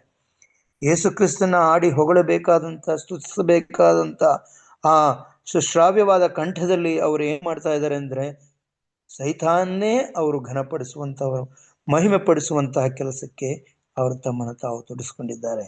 ಪ್ರಿಯರೇ, ನಾವು ಈ ಲೋಕದ ದೃಷ್ಟಿಯಲ್ಲಿ ದೊಡ್ಡವರಾಗೋದಕ್ಕೋಸ್ಕರ ನಾವು ನಮ್ಮನ್ನು ನಿರಾಕರಿಸಿಕೊಳ್ಳುವುದಲ್ಲ, ದೇವರ ದೃಷ್ಟಿಯಲ್ಲಿ ನಾವು ಅಮೂಲ್ಯರು ಆಗಿರುವುದರಿಂದ ನಮ್ಮನ್ನು ನಾವು ನಿರಾಕರಿಸಿಕೊಳ್ಳಬೇಕು. ಅದಕ್ಕೆ ಸ್ವಾಮಿ ಹೇಳ್ತಾನೆ, ನೀವು ನಿಮ್ಮನ್ನ ನಿರಾಕರಿಸಿ ನನ್ನ ಶಿಲುಬೆಯನ್ನ ಎತ್ಕೊಂಡು ನನ್ನ ಹಿಂದೆ ನಡಿಬೇಕು. ಆತನ ಹಿಂದೆ ಹೋಗುವುದಕ್ಕೋಸ್ಕರ ನಾವು ನಮ್ಮನ್ನ ನಿರಾಕರಿಸಿಕೊಳ್ಬೇಕು ಹೊರತು ಲೋಕದ ಹಿಂದೆ ನಾವು ನಡೆಯುವುದಕ್ಕೋಸ್ಕರ ನಮ್ಮನ್ನು ನಾವು ನಿರಾಕರಿಸಿಕೊಳ್ಳಬಾರದು. ಇದನ್ನೇ ತಾನೇ ನಾವು ನೋಡುವರಾಗಿದ್ದೇವೆ. ಪ್ರಿಯರೇ, ಆದಾಮನು ತನ್ನನ್ನು ತಾವು ನಿರಾಕರಿಸಿಕೊಂಡದ್ದನ್ನು ನೀವು ಕಾಣ್ತೀರಿ. ಆದಾಮನು ಮಾಡಿದ ಪಾಪಕ್ಕೂ ಹವ್ವಳು ಮಾಡಿದ ಪಾಪಕ್ಕೂ ವ್ಯತ್ಯಾಸ ಇದೆ. ಹವ್ವಳು ವಂಚನೆಗೆ ಬಲಿಯಾದಳು, ಮರುಳಾದಳು. ಸೈತಾನ ಆ ವಂಚನೆಯ ಮಾತುಗಳಿಗೆ ಅವಳು ಸಿಲುಕಿಕೊಂಡಳು. ತನ್ನನ್ನು ತಾನು ಬಿಡಿಸಿಕೊಳ್ಳಲಾರದ ಒಂದು ಪರಿಸ್ಥಿತಿಗೆ ತನ್ನನ್ನು ದೂಡಿಕೊಂಡು ಹವ್ವಳು ವಂಚನೆಗೆ ಗುರಿಯಾಗಿ ಪಾಪವನ್ನು ಮಾಡಿದ್ದವಳು ಜಾರಿ ಬಿದ್ದವಳಂತೆ. ನಡೆಯುತ್ತಿರುವಂತಹ ಕಾಲುಗಳು ಜಾರಿದಂತಾಗಿ ಅವಳು ಪಾಪವನ್ನು ಮಾಡಿಬಿಟ್ಲು. ಆದರೆ ಆದಮನು ಪಾಪ ಮಾಡಿದ್ದು ಹೇಗೆ ಗೊತ್ತಾ? ಆತನು ಆಯ್ಕೆ ಮಾಡಿದ, ಹಣ್ಣನ್ನ ತಿನ್ನುವಂತ ಆಯ್ಕೆಯನ್ನ ಮಾಡಿಕೊಂಡು, ನನ್ನ ಹೆಂಡತಿ ಇನ್ನು ನನ್ನ ಜೊತೆಗೆ ಇರುವುದಿಲ್ಲ, ಸತ್ತೇ ಸಾಯುವೆ ಅಂತ ಹೇಳಿದ ಮೇಲೆ ಈಕೆ ಸಾಯ್ತಾಳೆ, ಸತ್ತೋದ್ಮೇಲೆ ನಾನು ಒಬ್ಬೊಂಟಿಗನಾಗಿರೋದು ಹೇಗೆ? ಇದು ಅವನ ಒಂದು ಯೋಚನೆ, ಇದು ಆತನ ಒಂದು ದುಃಖದ ವಿಷಯವಾಗಿತ್ತು. ನಾನು ಒಬ್ಬೊಂಟಿಗನಾಗಿರುವುದು ಹೇಗೆ? ಈಕೆ ನನ್ನ ಸಂಗಾತಿ, ಈಕೆಯು ನನ್ನ ಅಂದ್ರೆ ನನ್ನ ಮಾಂಸದ ಮಾಂಸ, ಎಲುಬಿನಿಂದ ಬಂದ ಎಲುಬು ಆಗಿದ್ದಾಳೆ. ಈಗ ಸರಿ ಅಂತ ಹೇಳಿದಂತ ಈ ನನ್ನ ಸಂಗಾತಿ, ನನ್ನ ಸಹಾಯಕ್ಕೆ ಕೊಟ್ಟಂತಹ ದೇವರು ನಿರ್ಮಿಸಿದಂತ ಈ ಸ್ತ್ರೀ ಈ ದಿನ ನಾನು ಈಕೆಯನ್ನು ಕಳ್ಕೊಳ್ಳೋದಾದ್ರೆ ನಾನು ಹೇಗೆ ಒಂಟಿಯಾಗಿ ಜೀವಿಸಲಿ? ಹಾಗಾಗಿ ನಾನು ಕೂಡ ಇದರಲ್ಲಿ ಸಾಯ್ಬೇಕು ಅಂತ ಹೇಳಿ ಅವನು ಆ ತೀರ್ಮಾನವನ್ನ ಬುದ್ಧಿಪೂರ್ವಕವಾಗಿ ಜ್ಞಾನಪೂರ್ವಕವಾಗಿ ತಿಳಿದು ಆದಮನು ಆ ಹಣ್ಣನ್ನ ತಿಂದಿದ್ದು. ಪ್ರಿಯರೇ, ನಾವು ತಿಳಿದು ಹಣ್ಣನ್ನ ತಿನ್ನುವರಾಗಿರುತ್ತೇವೆ. ನಾವು ದೇವರ ವಿಷಯದಲ್ಲಿ ತಾತ್ಸಾರವುಳ್ಳವರಾಗಿ ಈ ಲೋಕದ ವಿಷಯಕ್ಕೆ ನಾವು ತಿರುಗಿಕೊಂಡ್ರೆ ಇದೇ ಕೆಲಸವನ್ನ ಮಾಡಿದಂತಾಗುತ್ತದೆ. ಪ್ರಿಯರೇ, ನಿರಾಕರಿಸಿಕೊಳ್ಳುವುದು ಅಂತಂದ್ರೆ ನಾವು ಯೇಸು ಕ್ರಿಸ್ತನಿಗೋಸ್ಕರ ಲೋಕವನ್ನೇ ನಿರಾಕರಿಸಬೇಕು ಹೊರತು ಲೋಕಕ್ಕೋಸ್ಕರ ಕ್ರಿಸ್ತನನ್ನ ನಿರಾಕರಿಸುವುದಲ್ಲ.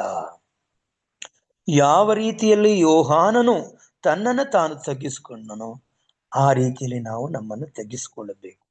ಯಾವ ರೀತಿಯಲ್ಲಿ ಯೋಹಾನು ಆತನು ಮದಲಿಂಗನ ಜೊತೆ ಇರುವುದೇ ಮದಲಿಂಗನ ಸ್ನೇಹಿತನಿಗೆ ಸಂತೋಷ, ನಾನು ಆತನ ಸ್ವರಕ್ಕೆ ಸಂತೋಷ ಪಡ್ತೇನೆ ಅಂತ ಹೇಳುವಾಗ ಯೋಹಾನು ತನಗಿದ್ದಂತಹ ಒಂದು ಅವಕಾಶವನ್ನ ಅವನು ಸಂಪೂರ್ಣವಾಗಿ ಯೇಸು ಕ್ರಿಸ್ತನ ವಿರೋಧವಾಗಿ ಆತನು ಉಪಯೋಗಿಸಿಕೊಳ್ಳಬಹುದಾಗಿತ್ತು. ತನ್ನ ಶಿಷ್ಯರನ್ನ ಆತನು ಯೇಸು ಕ್ರಿಸ್ತನ ಬಳಿಗೆ ಕಳುಹಿಸಿ, ಬರಬೇಕಾದವನು ನೀನೆಯೋ, ಮೆಸ್ಸಿಯನು ನೀನು, ಅಥವಾ ಇನ್ನೊಬ್ಬರ ದಾರಿಯನ್ನ ನೋಡಬೇಕು ಅಂತ ಕೇಳ್ಕೊಂಡು ಬನ್ನಿ ಅಂತ ಅವನು ಕಳಿಸುವಾಗ ಶಿಷ್ಯರು ಬೆಳಗಿನಿಂದ ಸಾಯಂಕಾಲದವರೆಗೂ ಕ್ರಿಸ್ತನು ಮಾಡಿದ ಅದ್ಭುತ ಕಾರ್ಯಗಳನ್ನ ಯೆಶಾಯನ ಪ್ರವಾದಿಯ ಮುಖಾಂತರ ಹೇಳಿದಂತಹ ಆ ಎಲ್ಲಾ ಸೂಚನೆಗಳನ್ನ, ಎಲ್ಲಾ ಆ ಲಕ್ಷಣಗಳನ್ನ ಆ ಯೇಸು ಕ್ರಿಸ್ತನಲ್ಲಿ ಅವರು ಕಂಡರು. ಹೌದು, ಕುರುಡರಿಗೆ ಕಣ್ಣು ಬರುತ್ತದೆ, ಕುಂಟರು ನಡೆಯುತ್ತಾರೆ, ಬಡವರಿಗೆ ಆನಂದವಾಗುತ್ತೆ, ಯಾರು ಸೆರೆಯಲ್ಲಿದ್ದಾರೋ ಅವರಿಗೆ ಬಿಡುಗಡೆ ಆಗುತ್ತೆ ಅಂತ ಹೇಳುವಾಗ ಅದೆಲ್ಲವನ್ನು ಅವರು ನೋಡಿ ಮತ್ತೆ ಅವರು ಯೋಹಾನನಿಗೆ ಆ ವರದಿಯನ್ನು ಒಪ್ಪಿಸಿದರು. ಅದಕ್ಕೆ ಆ ಯೋಹಾನು ಸಂತೃಪ್ತಿ ಪಟ್ಟುಕೊಂಡನು. ಪ್ರಿಯರೇ, ಯೋಹಾನನು ಎಲ್ಲಿಯವರೆಗೆ ಅವನು ನಡೆದನು ಅಂತ ಹೇಳಿದ್ರೆ, ಪ್ರಪ್ರಥಮವಾಗಿ ಯೇಸು ಕ್ರಿಸ್ತನ ರಾಜ್ಯಕ್ಕೋಸ್ಕರ ರಕ್ತಸಾಕ್ಷಿಯಾಗಿ ಅವನು ತನ್ನನ್ನು ತಾನು ಅರ್ಪಿಸಿಕೊಂಡು ಅವನು ಸ್ವೇಚ್ಛೆಯಾಗಿ, ಅಂದರೆ ನಿರಾತಂಕವಾಗಿ ಆ ಒಂದು ಅರಣ್ಯದಲ್ಲಿ ಜೀವನ ಯಾವಾಗಲೂ ಇಸ್ರಾಯೇಲರ ಪಾಪಗಳಿಗೋಸ್ಕರ ಆತನ ಖಂಡಿಸುತ್ತಾ ಸುವಾರ್ತೆಯನ್ನು ಸಾರಿದನು, ಯೇಸು ಕ್ರಿಸ್ತನ ಕಡೆಗೆ ಅವರನ್ನ ತಿರುಗಿಸನೋ ಅಂತಹ ಯೋಹಾನು ಈವಾಗ ಬಂದಿಯಾಗಿದ್ದಾನೆ. ಸೆರೆಮನೆಯಲ್ಲಿ ಆತನ ಇರಿಸಿದ್ದಾರೆ. ಸ್ವತಃ ಹೆರೋದನು ಅವನನ್ನ ಬಂಧಿಸಿ ಆ ಸೆರೆಮನೆಯಲ್ಲಿ ಇಟ್ಟಿದ್ದಾನೆ. ಅವನು ಆ ಸೆರೆಮನೆ ಒಳಕ್ಕೆ ಅವನು ಏನಾಗಿದ್ದಾನೆ ಅಂತಂದ್ರೆ ಅನಿಯಮಿತನಾಗಿದ್ದಾನೆ. ಆತನು ಏನೋ ಮಾಡದ ಪರಿಸ್ಥಿತಿಯಲ್ಲಿ ಇದ್ದಾನೆ. ಸದಾ ಕಾಲಕ್ಕೂ ಆತನು ಜನರೊಟ್ಟಿಗೆ ಬದುಕುತ್ತಿದ್ದಂಥವನನ್ನ ಒಂದು ಕತ್ತಲೆ ಕೋಣೆಗೆ ಆತನ ಇಡುವಾಗ, ಅಲ್ಲಿ ಆತನು ಪ್ರತಿದಿನವನ್ನು ಕಳೆಯುತ್ತಿರುವಾಗ, ಪ್ರಿಯರೇ, ಯಾವ ಒಂದು ವಿಷಯವನ್ನ ನೋಡ್ತೇವೆ ಅಂತಂದ್ರೆ ಆತನಿಗೂ ಒಂದು ಸ್ವಲ್ಪ ಅರ್ಥವಾಗದೆ ಹೋಗುತ್ತೆ. ಅಯ್ಯೋ, ನಾನು ಯಾವಾತನ ವಿಷಯದಲ್ಲಿ ಸಾಕ್ಷಿ ಕೊಟ್ಟನೋ ಆತನು ತನ್ನ ಸೇವೆಯನ್ನ ಮಾಡ್ತಾ ಇದ್ದಾನೆ ಹೊರತು ತನ್ನ ಬಿಡುಗಡೆಗಾಗಿ ಯಾವ ಪ್ರಯತ್ನವನ್ನು ಮಾಡಲಿಲ್ವಲ್ಲ ಅಂತ ಅವನಿಗನ್ಸುತ್ತೆ. ಆತನ ಶಿಷ್ಯರು ಕೂಡ ಅದನ್ನೇ ಅಂದ್ಕೊಳ್ತಾರೆ. ಆದರೆ ಕಡೆಗೆ ದೇವರು ತನ್ನ ಆತ್ಮನಿಂದ ಆ ಒಂದು ಕತ್ತಲೆಯಲ್ಲಿ ಇದ್ದಂತಹ ಸೆರೆಮನೆಗೆ ತನ್ನ ಆತ್ಮನ ಒಂದು ಬೆಳಕನ್ನ ಆತನು ಕೊಡುವಾಗ ಆ ಯೋಹಾನು ಆ ಆತ್ಮನ ಸಹಾಯದಿಂದ, ಆತ್ಮನ ಸಾಂಗತ್ಯದಿಂದ, ಆತ್ಮನ ಸಹವಾಸದಿಂದ ಅವನಿಗೆ ಒಂದು ಸಮಾಧಾನ ಉಂಟಾಗುತ್ತೆ. ಅವನು ನಿರುಮ್ಮಳವಾಗಿ ಸಮಾಧಾನದಿಂದ ಅವನು ಸೆರೆಮನೆಯಲ್ಲಿರ್ತಾನೆ. ಹೌದು, ನಾನು ಕ್ರಿಸ್ತನ ರಾಜ್ಯಕ್ಕೋಸ್ಕರ ಇವೆಲ್ಲವನ್ನು ತಾಳ್ಕೊಳ್ಬೇಕು ಅಂತ ತಾಳ್ಕೊಳ್ತಾನೆ. ಹಾಗೇನಾದ್ರೂ ಅವನು ತಾಳ್ಕೊಳ್ಳದೆ ಕ್ರಿಸ್ತನ ಶಿಷ್ಯರನ್ನ ತನ್ನ ಕಡೆಗೆ ಎಳ್ಕೊಳ್ಳುವಂತ ಎಲ್ಲಾ ಸಾಧ್ಯತೆ ಇತ್ತು ಅಂತ ಇಜಿವೈಟ್ ಅವರು ಹೇಳ್ತಾರೆ. ಆತನು ಹಾಗೆ ಮಾಡದೆ ತನ್ನ ಶಿಷ್ಯರನ್ನೇ ಯೇಸು ಕ್ರಿಸ್ತನ ಕಳಿಸ್ತಾನೆ. ಅನೇಕ ಕ್ರಿಸ್ತನ ಶಿಷ್ಯರು ಮೊದಲು ಯೋಹಾನನ ಶಿಷ್ಯರೇ ಆಗಿದ್ರು. ಈ ಲೋಕದಲ್ಲಿ ಅವನು ಯಾವ ಪ್ರಭಾವವನ್ನು ಇಟ್ಕೊಂಡಿರ್ತಾನೆ ಅಂತಂದ್ರೆ, ಅನೇಕ ಶಿಷ್ಯರನ್ನ ತನ್ನ ಕಡೆ ಎಳ್ಕೊಂಡು ಯೇಸು ಕ್ರಿಸ್ತನ ನಿರಾಕರಿಸಿ ಯೇಸು ಕ್ರಿಸ್ತನ ಬಳಿಗೆ ಹೋಗದಂತೆ ಒಂದು ಸಮೂಹವನ್ನೇ ತನ್ನ ಕಡೆಗೆ ಆಕರ್ಷಿಸುವಂತ ಶಕ್ತಿ ಯೋಹಾನನಿಗಿತ್ತು. ಆದ್ರೆ ಯೋಹಾನನೇನು ಮಾಡಿದನು ಅಂತಂದ್ರೆ, ನಾನು ತಗ್ಗಿಸಲ್ಪಡಬೇಕು, ಆತನು ಹೆಚ್ಚಿಸಲ್ಪಡಬೇಕು. ಪ್ರಿಯರೇ, ಇದನ್ನ ತಾನೇ ನಾವು ನಿರಾಕರಣೆ, ನಿಜವಾದ ನಿರಾಕರಣೆ ಅಂತ ಹೇಳೋದು. ಇದರಂತ ಒಂದು ಉದಾತ್ತವಾದ ಕೆಲಸ ಬೇರೆ ಯಾವುದು ಇಲ್ಲ ಅಂತ ಇ.ಜಿ. ವೈಟ್ ಅವರು ಹೇಳ್ತಾರೆ. ಯಾವ ರೀತಿ ಹೇಳ್ತಾರೆ ಅಂತಂದ್ರೆ, ಒಬ್ಬ ವ್ಯಕ್ತಿಯು ಕ್ರಿಸ್ತನಿಗೋಸ್ಕರ ನಿರಾಕರಿಸಿ ತನ್ನ ಎಲ್ಲಾ ಒಂದು ಪ್ರತಿಭೆಯನ್ನ, ತನು ಮನಧನ ಅಂತ ಹೇಳ್ತಾರೆ, ಎಲ್ಲವನ್ನ ಕ್ರಿಸ್ತನಿಗೋಸ್ಕರ ಅರ್ಪಿಸಿ ಆತನನ್ನ ಹೆಚ್ಚಿಸುವುದಕ್ಕೋಸ್ಕರ ಉಪಯೋಗಿಸಿದರೆ, ಮಹಿಮೆ ಪಡಿಸುವುದಕ್ಕೆ ತನ್ನನ್ನು ತಾನು ನಿರಾಕರಿಸಿಕೊಳ್ಳುವುದೇ ಅತಿ ಉದಾತ್ತವಾದ ಕೆಲಸ, ನೊಬಿಲಿಟಿ ಅಂತ ಅವರು ಹೇಳ್ತಾರೆ. ಇದನ್ನ ತಾನೇ ನಾವು ಮಾಡಬೇಕಾಗಿದೆ. ನಮ್ಮ ತಲಾಂತುಗಳ ಪ್ರದರ್ಶನಕ್ಕೋಸ್ಕರವಲ್ಲ, ದೇವರನ್ನ ಮಹಿಮೆ ಪಡಿಸುವುದಕ್ಕೋಸ್ಕರ, ನಾವು ಲೋಕದಲ್ಲಿ ದೊಡ್ಡ ಮಹತ್ವಗಳನ್ನ ಹೊಂದಿಕೊಳ್ಳುವುದಕ್ಕೋಸ್ಕರ ಅಲ್ಲ, ಯೇಸು ಕ್ರಿಸ್ತನನ್ನ ಘನಪಡಿಸುವುದಕ್ಕೋಸ್ಕರ ನಾವು ಈ ರೀತಿ ನಮ್ಮನ್ನ ನಿರಾಕರಿಸಿಕೊಳ್ಳಬೇಕಾಗಿದೆ. ಆದ್ರಿಂದ ಒಂದು ವಿಷಯ ನಾವು ತಿಳ್ಕೊಳ್ಳೋಣ. ಆವಾಗ ಅಪ್ಪು ಅಂದ್ರೆ ಎಲ್ರು ಹೇಳೋದು ಪುನೀತ್ ರಾಜ್ಕುಮಾರ್, ಆತನ ತೀರ್ಕೊಂಡಾಗ ನನಗೆ ಬಹಳ ಆತ್ಮೀಯವಾಗಿದ್ದ ಒಬ್ಬ ಹುಡುಗ, ತುಂಬಾ ಚಿಕ್ಕ ಹುಡುಗ, ಅವನು ಒಂದು ಮೆಸೇಜ್ ಆಗ್ತಾ, ಒಬ್ಬ ಲೋಕವನ್ನೇ ಸಂಪಾದಿಸಿಕೊಂಡು ಆತ್ಮ ನಷ್ಟಪಟ್ರೆ ಆತನಿಗೆ ಏನು ಪ್ರಯೋಜನ, ತನ್ನನ್ನ ತಾನು ಕೆಡಿಸ್ಕೊಂಡ್ರೆ ಏನು ಪ್ರಯೋಜನ ಅಂತ ಆ ಒಂದು ಪುನೀತ್ ರಾಜ್ಕುಮಾರ್ ಫೋಟೋದಿಂದ ಕೆಳಗಡೆ ಆ ಒಂದು ಬರಹವನ್ನ ಹಾಕಿ ಕಳಿಸ್ದ. ಪ್ರಿಯರೇ, ಬಹಳ ಅರ್ಥಗರ್ಭಿತವಾದ ಒಂದು ವಾಕ್ಯ ಅದಾಗಿತ್ತು. ಅವರು ಎಂಥ ಒಂದು ಹಣವನ್ನ ಸಂಪಾದನೆ ಮಾಡಿದ್ದ, ಅವನು ಎಂಥ ಹೆಸರನ್ನ ಸಂಪಾದನೆ ಮಾಡ್ಕೊಂಡಿದ್ದ, ಎಷ್ಟು ಜನರು ಆತನ ಹಿಂದೆ ಇದ್ರು, ಆದ್ರೆ ಅವನಿಗೆ ಯಾವ ಪ್ರಯೋಜನವೂ ಉಂಟಾಗ್ಲಿಲ್ಲ. ಅವನು ಹೆಸರಿಗೋಸ್ಕರ ಮಾಡಿದ್ದು ಯಾವ ಪ್ರಯೋಜನಕ್ಕೂ ಉಂಟಾಗ್ಲಿಲ್ಲ. ಪ್ರಿಯರೇ, ಒಬ್ಬನು ಎಲ್ಲವನ್ನು ನಿರಾಕರಿಸಬೇಕಾಗಿರುವುದು ಕ್ರಿಸ್ತನಿಗೋಸ್ಕರ. ಅವನು ಕ್ರಿಸ್ತನ ನಿರಾಕರಿಸಿದ್ರೆ ಆತನಿಗೆ ಸಂಪೂರ್ಣ ಈ ಲೋಕದಲ್ಲಿ ಇನ್ಯಾವುದರಲ್ಲೂ ಅವನಿಗೆ ಪಾಲಿಲ್ಲ. ಆದ್ರಿಂದ ನಾವು ತೆಗೆದುಕೊಳ್ಳೋಣ. ದೇವರ ವಾಕ್ಯವು ಹೇಳಿದಂತೆ ನಾವು ನಮ್ಮ ಶಿಲುಬೆಯನ್ನು ಹೊತ್ತುಕೊಂಡು ನಮ್ಮನ್ನ ನಿರಾಕರಿಸಿ ಆತನ ಹಿಂದೆ, ಆತನ ಪರಲೋಕದ ನಿಮಿತ್ತ, ಯೇಸು ಕ್ರಿಸ್ತನ ನಿಮಿತ್ತ ನಾವು ಇದೆಲ್ಲ ಮಾಡೋದಾದ್ರೆ ನಾವು ನೀತಿಗೆ ಹಸಿದು ಬಾಯಾರದವರಾಗಿರುತ್ತೇವೆ. ಆ ಹಸಿದು ಬಾಯಾರದವರಿಗೆ ಸ್ವತಃ ಕ್ರಿಸ್ತನೇ, ಆ ಪರಿಶುದ್ಧಾತ್ಮನೇ ನಮಗೆ ತೃಪ್ತಿ ಆಗುತ್ತದೆ. ಇದಕ್ಕೋಸ್ಕರ ನಾವು ನೀತಿಗೆ ಹಸಿದು ಬಾಯಾರದವರಾಗಿರಬೇಕು. ಯಾವಾಗಲೂ ಹಸಿವು ನಮ್ಮಲ್ಲಿರಬೇಕು, ಯಾವಾಗಲೂ ಆ ದಾಹ ನಮ್ಮಲ್ಲಿರಬೇಕು. ಜೀವ ಜಲದಿಂದ ಆತನು ನಮ್ಮ ದಾಹವನ್ನ ನಾವು ತಣಿಸುವಂತಹ ಕ್ರಿಸ್ತನು ನಮಗಿದ್ದಾನೆ. ಪರಿಶುದ್ಧಾತ್ಮನ ಸಹಾಯದಿಂದ ನಮಗೆ ಈ ಕೆಲಸವನ್ನ ಮಾಡ್ತಾ ಇದ್ದಾನೆ. ಇದನ್ನ ಪ್ರತಿನಿತ್ಯವೂ ನಾವು ಹೊಂದಿಕೊಳ್ಳೋಣ, ಆತನಲ್ಲಿ ನಾವು ನಡ್ಕೊಳ್ಳೋಣ, ನಮ್ಮನ್ನ ನಿರಾಕರಿಸಿ ಆತನ ಹೆಚ್ಚಿಸೋಣ. ಹಾಗೆ ಮಾಡುವುದರಿಂದ ನಮ್ಮೆಲ್ಲರಿಗೂ ಆತನ ಆ ಪರಲೋಕದಲ್ಲಿ ನಮಗೆ ಒಂದು ಸ್ಥಾನ, ನಿತ್ಯ ಜೀವ ಎಂಬುದು ಕೊಡಲ್ಪಡುತ್ತದೆ. ಪ್ರಿಯರೇ, ಅದಕ್ಕೋಸ್ಕರ ನಾವು ದುಡಿಯೋಣ, ಅದಕ್ಕೋಸ್ಕರ ನಾವು ಹುರುಪಿನಿಂದ ಕೆಲಸ ಮಾಡೋಣ. ಇದೇ ನನ್ನ ಪ್ರಾರ್ಥನೆಯಾಗಿದೆ. ದೇವರು ಈ ವಾಕ್ಯಗಳನ್ನ ಆಶೀರ್ವದಿಸಲಿ. ಎಚ್ಚರವಾಗಿದ್ದು ಪ್ರಾರ್ಥಿಸು ಪ್ರಾರ್ಥನೆಯಲ್ಲಿ ದೈವಿಕ ಮನವನ್ನ ಉಣಬಡಿಸಿದ ಹಿರಿಕರಾದ ಚಿನ್ನಪ್ಪ ಸಾತ್ವಿಕರವರಿಗೆ ಧನ್ಯವಾದಗಳನ್ನ ಸಲ್ಲಿಸುವಂತಹೊಳಗಿದ್ದೀನಿ. ಈಗ ಪ್ರಾರ್ಥನೆಯ ಸಮಯ. ಈ ಸಮಯವನ್ನ ಬೋಧಕರಾದ ಎಂ ರಾಜುರವರಿಗೆ ವರ್ಗಾಯಿಸುವಂತಹೊಳಗಿದ್ದೇನೆ. ಚಾಟ್ ಅಲ್ಲಿ ಪ್ರೇಯರ್ ರಿಕ್ವೆಸ್ಟ್ ಇದೆ. ಧನ್ಯವಾದಗಳು ಸಹೋದರಿ.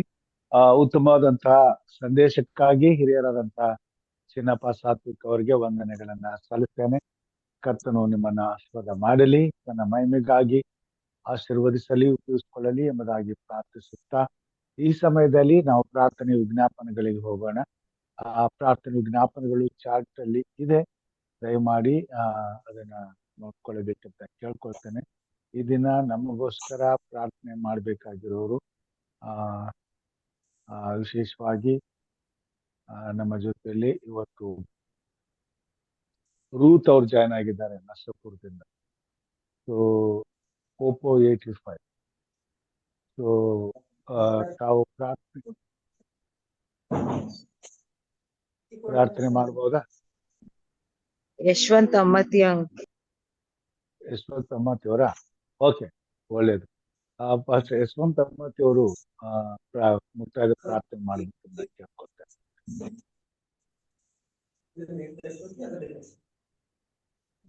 ಇದೀರಾ? ಓಕೆ, ಅವ್ರಿಲ್ಲ ಅಂತಂದ್ರೆ ಸಹೋದರಿ ಲೀಲಾ ಬಸವರಾಜ್ ಅವರು ಪ್ರಾರ್ಥನೆ ಮಾಡಿ.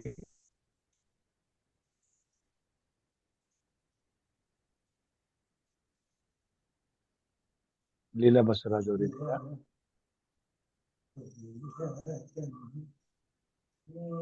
ಓಕೆ ಓಕೆ, ಯಾರು ಇಲ್ಲ ಅಂದ್ರೆ ಪ್ರಾರ್ಥನೆಯನ್ನ ನಾನು ಮಾಡ್ತೇನೆ. ಪ್ರಾರ್ಥನೆ ಮಾಡಿಕೊಳ್ಳೋಣ. ಪ್ರೀತಿಯಲ್ಲಿಯೂ ಕೃಪೆಯಲ್ಲಿಯೂ ಐಶ್ವರ್ಯವುಳ್ಳಂತ ಮಹಾಸ್ವಾಮಿ, ಈ ಬೆಳಗಿನ ಜಾವದಲ್ಲಿ ನಿನ್ನ ಪರಿಶುದ್ಧವಾದಂತ ಕೃಪಾ ಸಿಂಹಾಸನದ ಬಳಿಗೆ ನಿನ್ನ ಮಕ್ಕಳಾದ ನಾವು ಕೂಡಿ ಬಂದು ನಿನ್ನ ಪರಿಶುದ್ಧಾತ್ಮನ ಮುಖಾಂತರವಾಗಿ ನಿನ್ನ ಸಂದೇಶಗಳನ್ನ ಕೇಳುವಂತ ಅವಕಾಶವನ್ನು, ನಿನ್ನ ವಾಕ್ಯದ ಮುಖಾಂತರವಾಗಿ ಸ್ವಾಮಿ ನಿನ್ನ ದರ್ಶನವನ್ನ ನಾವು ಅನುಭವಿಸುವಂತ ಕೃಪೆಯನ್ನು ದಯಪಾಲಿಸಿಕೊಟ್ಟದಕ್ಕಾಗಿ ನಿನಗೆ ಕೋಟಿ ಕೋಟಿ ಸ್ತೋತ್ರ ಸ್ವಾಮಿ. ದಿನನಿತ್ಯವೂ ನಿನ್ನ ವಾಕ್ಯದ ಮನ್ನವನ್ನ ಉಣಪಡಿಸಿ ನಾವು ಆತ್ಮಿಕವಾಗಿ ಬಲ ಹೊಂದಿ ಸ್ವಾಮಿ ಈ ಭೂಮಿ ಮೇಲೆ ನಿನ್ನ ನಾಮದ ಘನತೆಗಾಗಿ ಜೀವಿಸಲು, ನಿನ್ನನ್ನು ಮಹಿಮೆ ಪಡಿಸಲು, ನಿನ್ನ ಬರುಣಕ್ಕಾಗಿ ನಮ್ಮನ್ನು ಶುದ್ಧ ಮಾಡಿ ಸಿದ್ಧಪಡಿಸಿಕೊಳ್ಳಲು ಕೃಪೆಯಿಂದ ನಮ್ಮನ್ನು ನಡೆಸುತ್ತಾ ಬಂದಿದ್ದೀರಿ. ಇದಕ್ಕಾಗಿ ನಿಮಗೆ ಸ್ತೋತ್ರ. ನಮ್ಮ ಅಪರಾಧಗಳನ್ನ ಕ್ಷಮಿಸಿ, ನಮ್ಮ ಪಾಪಗಳನ್ನ ಮನ್ನಿಸಿ ಸ್ವಾಮಿ, ನಾವು ಎಷ್ಟು ಮಲಿನವಾದವರಾದರೂ, ಯಾವ ಪ್ರಯೋಜನಕ್ಕೂ ಬಾರದವರಾದರೂ, ನಮ್ಮ ವೈಯಕ್ತಿಕವಾದಂತ ಬದುಕು ಜೀವನ ನಿನಗೆ ಅಸಹ್ಯವಾದಂತ ರೀತಿಯಲ್ಲಿದ್ದರೂ ಕರ್ತನೆ ನಿನ್ನ ಪರಿಶುದ್ಧವಾದ ರಕ್ತದಿಂದ ನಮ್ಮನ್ನು ತೊಳೆದು ಶುದ್ಧ ಮಾಡಿ ನಮ್ಮನ್ನು ಅಮೂಲ್ಯರೆಂದು ಎಣಿಸಿ ಈ ಲೋಕದಲ್ಲಿ ಇತರರಿಗಿಂತ ಸ್ವಾಮಿ ನಮ್ಮನ್ನ ನೀನು ಹೆಚ್ಚಾಗಿ ಕೃಪೆಯಿಂದ ಆವರಿಸಿ ನಿನ್ನ ಪಾದ ಸನ್ನಿಧಾನದಲ್ಲಿ ಬಂದು ನಿನ್ನೊಡನೆ ಸ್ವಾಮಿ ಪ್ರತಿನಿತ್ಯವೂ ಈ ಒಂದು ವಾಕ್ಯಗಳ ಮುಖಾಂತರವಾಗಿ ಕಾರ್ಯಕ್ರಮದಲ್ಲಿ ಸ್ವಾಮಿ ನಿನ್ನ ಜೊತೆಯಲ್ಲಿ ನಿನ್ನ ಪ್ರಸನ್ನತೆಯನ್ನ ಅನುಭವಿಸುವಂತ ಸೌಭಾಗ್ಯವನ್ನು ಕೊಟ್ಟಿದಿ. ಇದಕ್ಕಾಗಿ ಸ್ತೋತ್ರ. ತಿಳಿಯೋದು ನಮ್ಮ ಎಲ್ಲ ಅಜ್ಞಾನದ ತಪ್ಪು ಅಪರಾಧಗಳನ್ನ ಕ್ಷಮಿಸು. ನಮ್ಮಲ್ಲಿರುವಂತಹ ಬಲಹೀನತೆಗಳನ್ನ, ನಮ್ಮಲ್ಲಿರ್ತಕ್ಕಂಥ ಎಲ್ಲಾ ರೀತಿಯ ಅಸಕ್ತವಾದಂತ ಪಾಪದ ಜೀವಿತವನ್ನ ತೆಗೆದು ಹಾಕು. ನಮ್ಮನ್ನು ಶುದ್ಧ ಮಾಡು. ಯೇಸು ಕ್ರಿಸ್ತನ ಪರಿಶುದ್ಧವಾದ ರಕ್ತದಿಂದ ನಮ್ಮನ್ನು ತೊಳೆ ಪರಿಪೂರ್ಣವಾಗಿ ಸ್ವಾಮಿ ನಮ್ಮನ್ನು ಶುದ್ಧಪಡಿಸಿ ದಿನನಿತ್ಯವೂ ನಿನ್ನ ಪರಿಶುದ್ಧವಾದ ವಾಕ್ಯವು ಜೀವವುಳ್ಳ ಕಲ್ಲುಗಳಾಗಿ ಸ್ವಾಮಿ ನಿನ್ನ ಪರಲೋಕ ರಾಜ್ಯದ ಮಂದಿರವನ್ನಾಗಿ ಕಟ್ಟುತ್ತಾ ಬರಬೇಕೆಂಬುದಾಗಿ ಬೇಡುತ್ತೇನೆ ಸ್ವಾಮಿ. ಈ ದಿನ ಉತ್ತಮವಾದಂತ ಸಂದೇಶಕ್ಕಾಗಿ ನಿನಗೆ ಸ್ತೋತ್ರ. ಯೋಹಾನನು ತನ್ನನ್ನು ತಾನು ನಿರಾಕರಿಸಿಕೊಂಡ ಹಾಗೆ, ಮೋಸೆಯು ತನ್ನನ್ನು ತಾನು ನಿರಾಕರಿಸಿಕೊಂಡ ಹಾಗೆ, ಯೋಸೇಫನು ತನ್ನನ್ನು ತಾನು ನಿರಾಕರಿಸಿಕೊಂಡ ಹಾಗೆ, ದಾನಿಯೇಲನು, ಶದ್ರಕ್, ಮೇಷಕ್, ಅಬೇದ್ನೆಗೋ ಅವರು ಸಹ ತಮ್ಮನ್ನು ನಿರಾಕರಿಸಿಕೊಂಡ ಹಾಗೆ, ಪರಿಶುದ್ಧವಾದಂತಹ ಸೇವೆಯಲ್ಲಿ ಭಾಗಿಗಳಾದ ಅಪೊಸ್ತಲರು ಪೌಲನು, ಶೀಲನು ತಮ್ಮನ್ನ ತಗ್ಗಿಸಿಕೊಂಡ ಹಾಗೆ, ತಮ್ಮನ್ನ ನಿರಾಕರಿಸಿಕೊಂಡ ಹಾಗೆ ಸ್ವಾಮಿ ನಿನ್ನ ಮಕ್ಕಳಾದ ನಾವು ನಿನ್ನನ್ನು ಪ್ರೀತಿಸುವಂತ ನಿನ್ನ ಸಭೆಯಾಗಿ ನಿನ್ನನ್ನು ಆರಾಧಿಸುತ್ತಿರುವಾಗ ನಾವು ನಮ್ಮ ಕುಟುಂಬ ಮಕ್ಕಳು ನಮ್ಮನ್ನು ತಗ್ಗಿಸಿಕೊಳ್ಳಲಿಕ್ಕಾಗುವಂತೆ ನಿನ್ನ ಆತ್ಮನ ಬಲವನ್ನು ಕೊಡು. ಈ ಲೋಕದಲ್ಲಿ ನಿನಗೆ ವಿರುದ್ಧವಾದ, ನಿನಗೆ ಮೆಚ್ಚುಗೆಯಾಗದ ಎಲ್ಲಾ ಕಾರ್ಯಗಳನ್ನ ನಾವು ನಿರಾಕರಿಸಿ ನಿನಗೆ ಒಪ್ಪುವ, ನೀನು ಮೆಚ್ಚುವ ಕಾರ್ಯಗಳನ್ನೇ ನಮ್ಮ ಜೀವಿತದಲ್ಲಿ ನಾವು ಸದಾಕಾಲ ಸ್ವಾಮಿ ಇಚ್ಛಿಸಿ ಅದನ್ನ ಪ್ರೀತಿಸಿ ಆ ಕಾರ್ಯಗಳನ್ನ ಮಾಡ್ಲಿಕ್ಕಾಗುವಂತೆ ನಮಗೆ ಸಹಾಯ ಮಾಡು. ಪವಿತ್ರಾತ್ಮನ ಬಲವನ್ನು, ಪರಲೋಕದ ಶಕ್ತಿಯನ್ನು ಸ್ವಾಮಿ, ಪರಲೋಕದ ಜ್ಞಾನವನ್ನು ನಿನ್ನ ವಾಕ್ಯದ ಮುಖಾಂತರವಾಗಿ ದಿನಾಲು ನಮಗೆ ಅನುಗ್ರಹಿಸು. ದೇಹ ಆತ್ಮ ಪ್ರಾಣಗಳ ಕಲ್ಮಶಗಳನ್ನ ತೆಗೆದು ನಮ್ಮನ್ನು ಶುದ್ಧಿ ಮಾಡಿ ಪರಿಶುದ್ಧವಾದಂತ ಆತ್ಮನಿಗೆ ಆಲಯವಾಗುವಂತೆ ಕಾರ್ಯ ಮಾಡ. ಇಗೋ ಬೆಳಗಿನ ಜಾವದಲ್ಲಿ ಕೂಡಿ ಬಂದಿರುವಂತ ದೇವ ಮಂದಿಯನ್ನ ಆಶೀರ್ವದಿಸು.